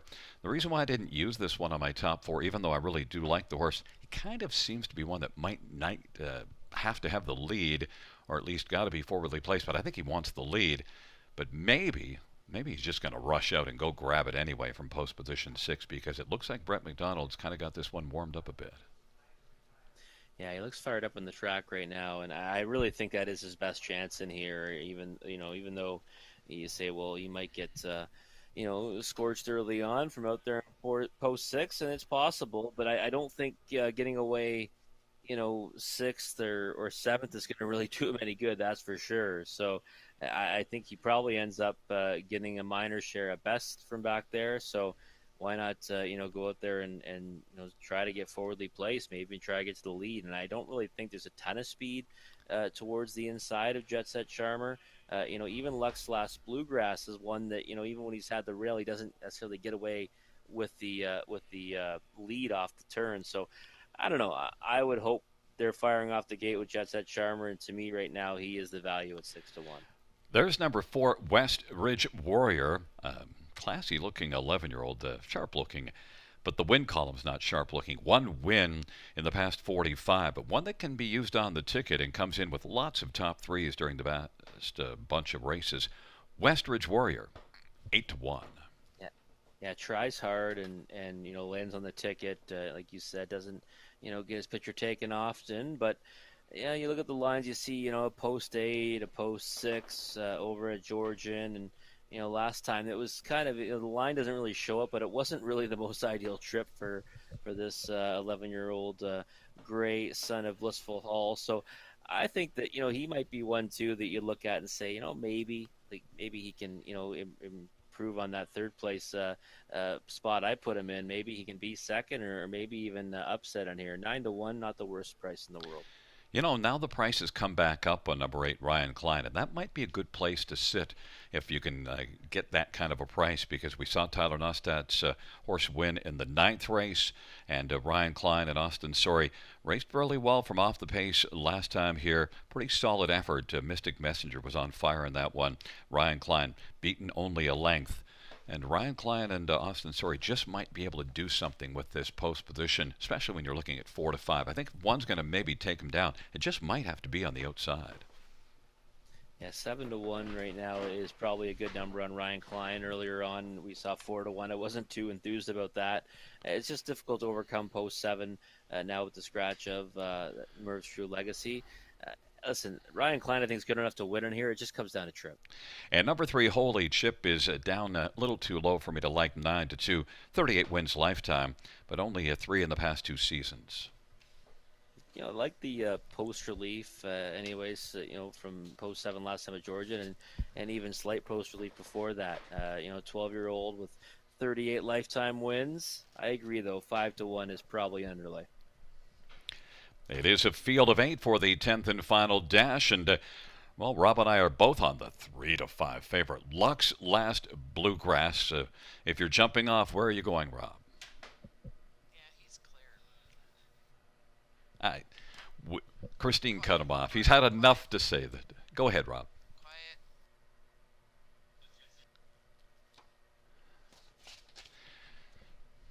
Quiet. 3-5 on Lux Last Bluegrass. I guess that was Christine telling me to be quiet, and she was probably right to do that. Lux Last Bluegrass and Key Topic and Holy Chip on the inside. Westridge Warrior, Bad Boy Sproxy in the center. The outside, Jet Set Charmer, Merv's True Legacy, and Ryan Klein. Field of 8, race number 10. Here they come. Field of 8 for the 10th race. There at the start of the round. Jet Set Charmer is going to lead, but Lux Last Bluegrass down to the inside. Holy Chip and Ryan Klein, they work around the turn. Then it is back to Key Topic as they work their way into the backstretch. Lux Last Bluegrass has got the lead, but Jet Set Charmer continues on the outside. Key Topic is on the inside, and now Jet Set Charmer is going to take back and find a seat on the inside third in front of Ryan Klein, or rather in front of Holy Chip, and then Ryan Klein and Westridge Warrior.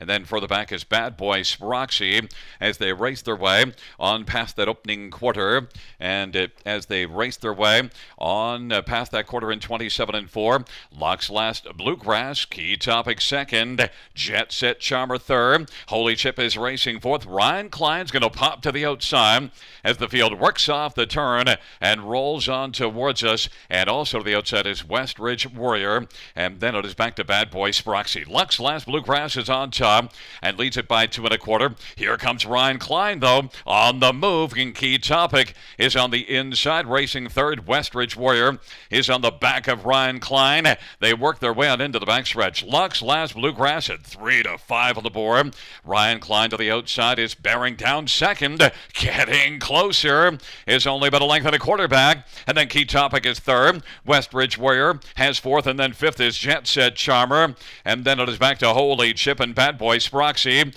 Lux Last Bluegrass has the lead still at about 3/4, but Ryan Klein is chipping away on the outside, getting submerging from Austin Sorry to close the gap some more, and it's down to about half a length on the inside. Key Topic is looming, looking for the passing lane, and Westridge Warrior sit out 3 wide, then Jet Set Charmer. They come on down the stretch by Lux Last Bluegrass as they come on to the finish. Lux Last Bluegrass continues. Lux Last Bluegrass wins it, and then it appeared to be Ryan Klein, Westridge Warrior, and then maybe Jet Set Charmer and Key Topic. 156-3, 3-5 on the board, but Lux Last Bluegrass was the one. Used the inside, got the front, and that was the key again. It's been the key on a lot of races here this year at Grand River. Yeah, just get to the front and really just make every call a winning one, and drifted out a little bit at the end there, and ended up though winning with relative ease anyways, and Ryan Klein, decent effort, right? Get away, like you said, Austin Story had to work out a trip for that one. He got away, decent enough off the gate, and then just moved first over, and a sustained bid to race pretty well to finish in behind Lux Last Bluegrass. And at least was probably the only one that was going to maybe try to take him down. Didn't get the job done, but at least was the main threat to him and did a lot of work against him. Yeah, for sure. And one that you want to look at for next time. Ryan Klein, post 6 last start, tough trip, finished second. Post 7 this time, tough trip, finished second. So I think we need to see Ryan Klein draw an inside post, and we could probably bet him with both hands. And there is a look at Lux Last Bluegrass and Preston Shaw, and the top 3 were 1-8-4, I believe. So those were ones that you had all in your top. Jet Set Charmer did leave a bunch and then got to the inside third, managed to finish 5th. So Jet Set Charmer really needs an inside post so that things could work out better. Yeah, he gave it the old college try, though. That's all you can ask for, right? When you play one at 6-1 that you hope can get to the front, just want to see them try to get there. He couldn't do it, had to drop in and try to sit a trip. Ends up getting a smaller share in 5th. It comes in a 1-8-4-2-6 on the board for the 10th race Pentafect of the Super High 5, the final dash of the evening. And coming back in front of us, Lux Last Bluegrass. A 7-year-old always a Virgin Bay gelding owned by Preston Shaw of Cambridge. Emily Leake is the trainer. Preston Shaw, the winning driver. And it's the 5th win this year, 15th lifetime. Lux Last Bluegrass, 156-3.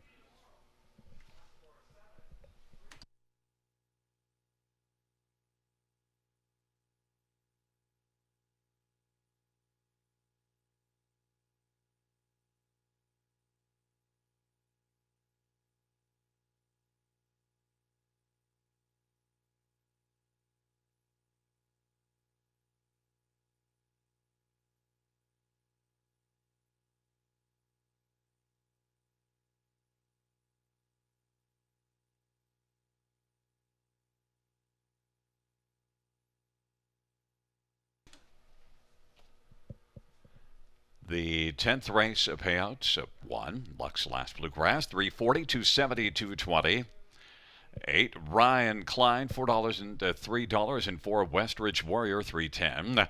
Dollar win for $49.95. The $2 exactor, $13.10. Dollar try, $26.85. $2 double, $6.80. And a dollar high five, $263.95.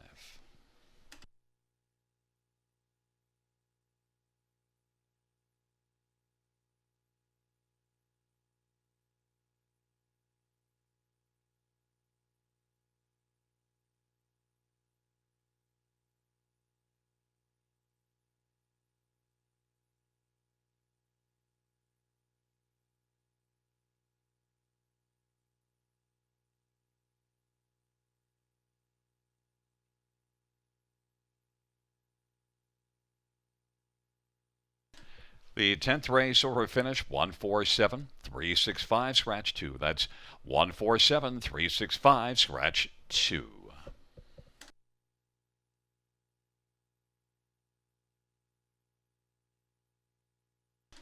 Well, fans, that concludes the live harness racing program for this Friday evening. Action resumes on Monday. First dash will go to post at 6:30 p.m. Buenas noches, amigos.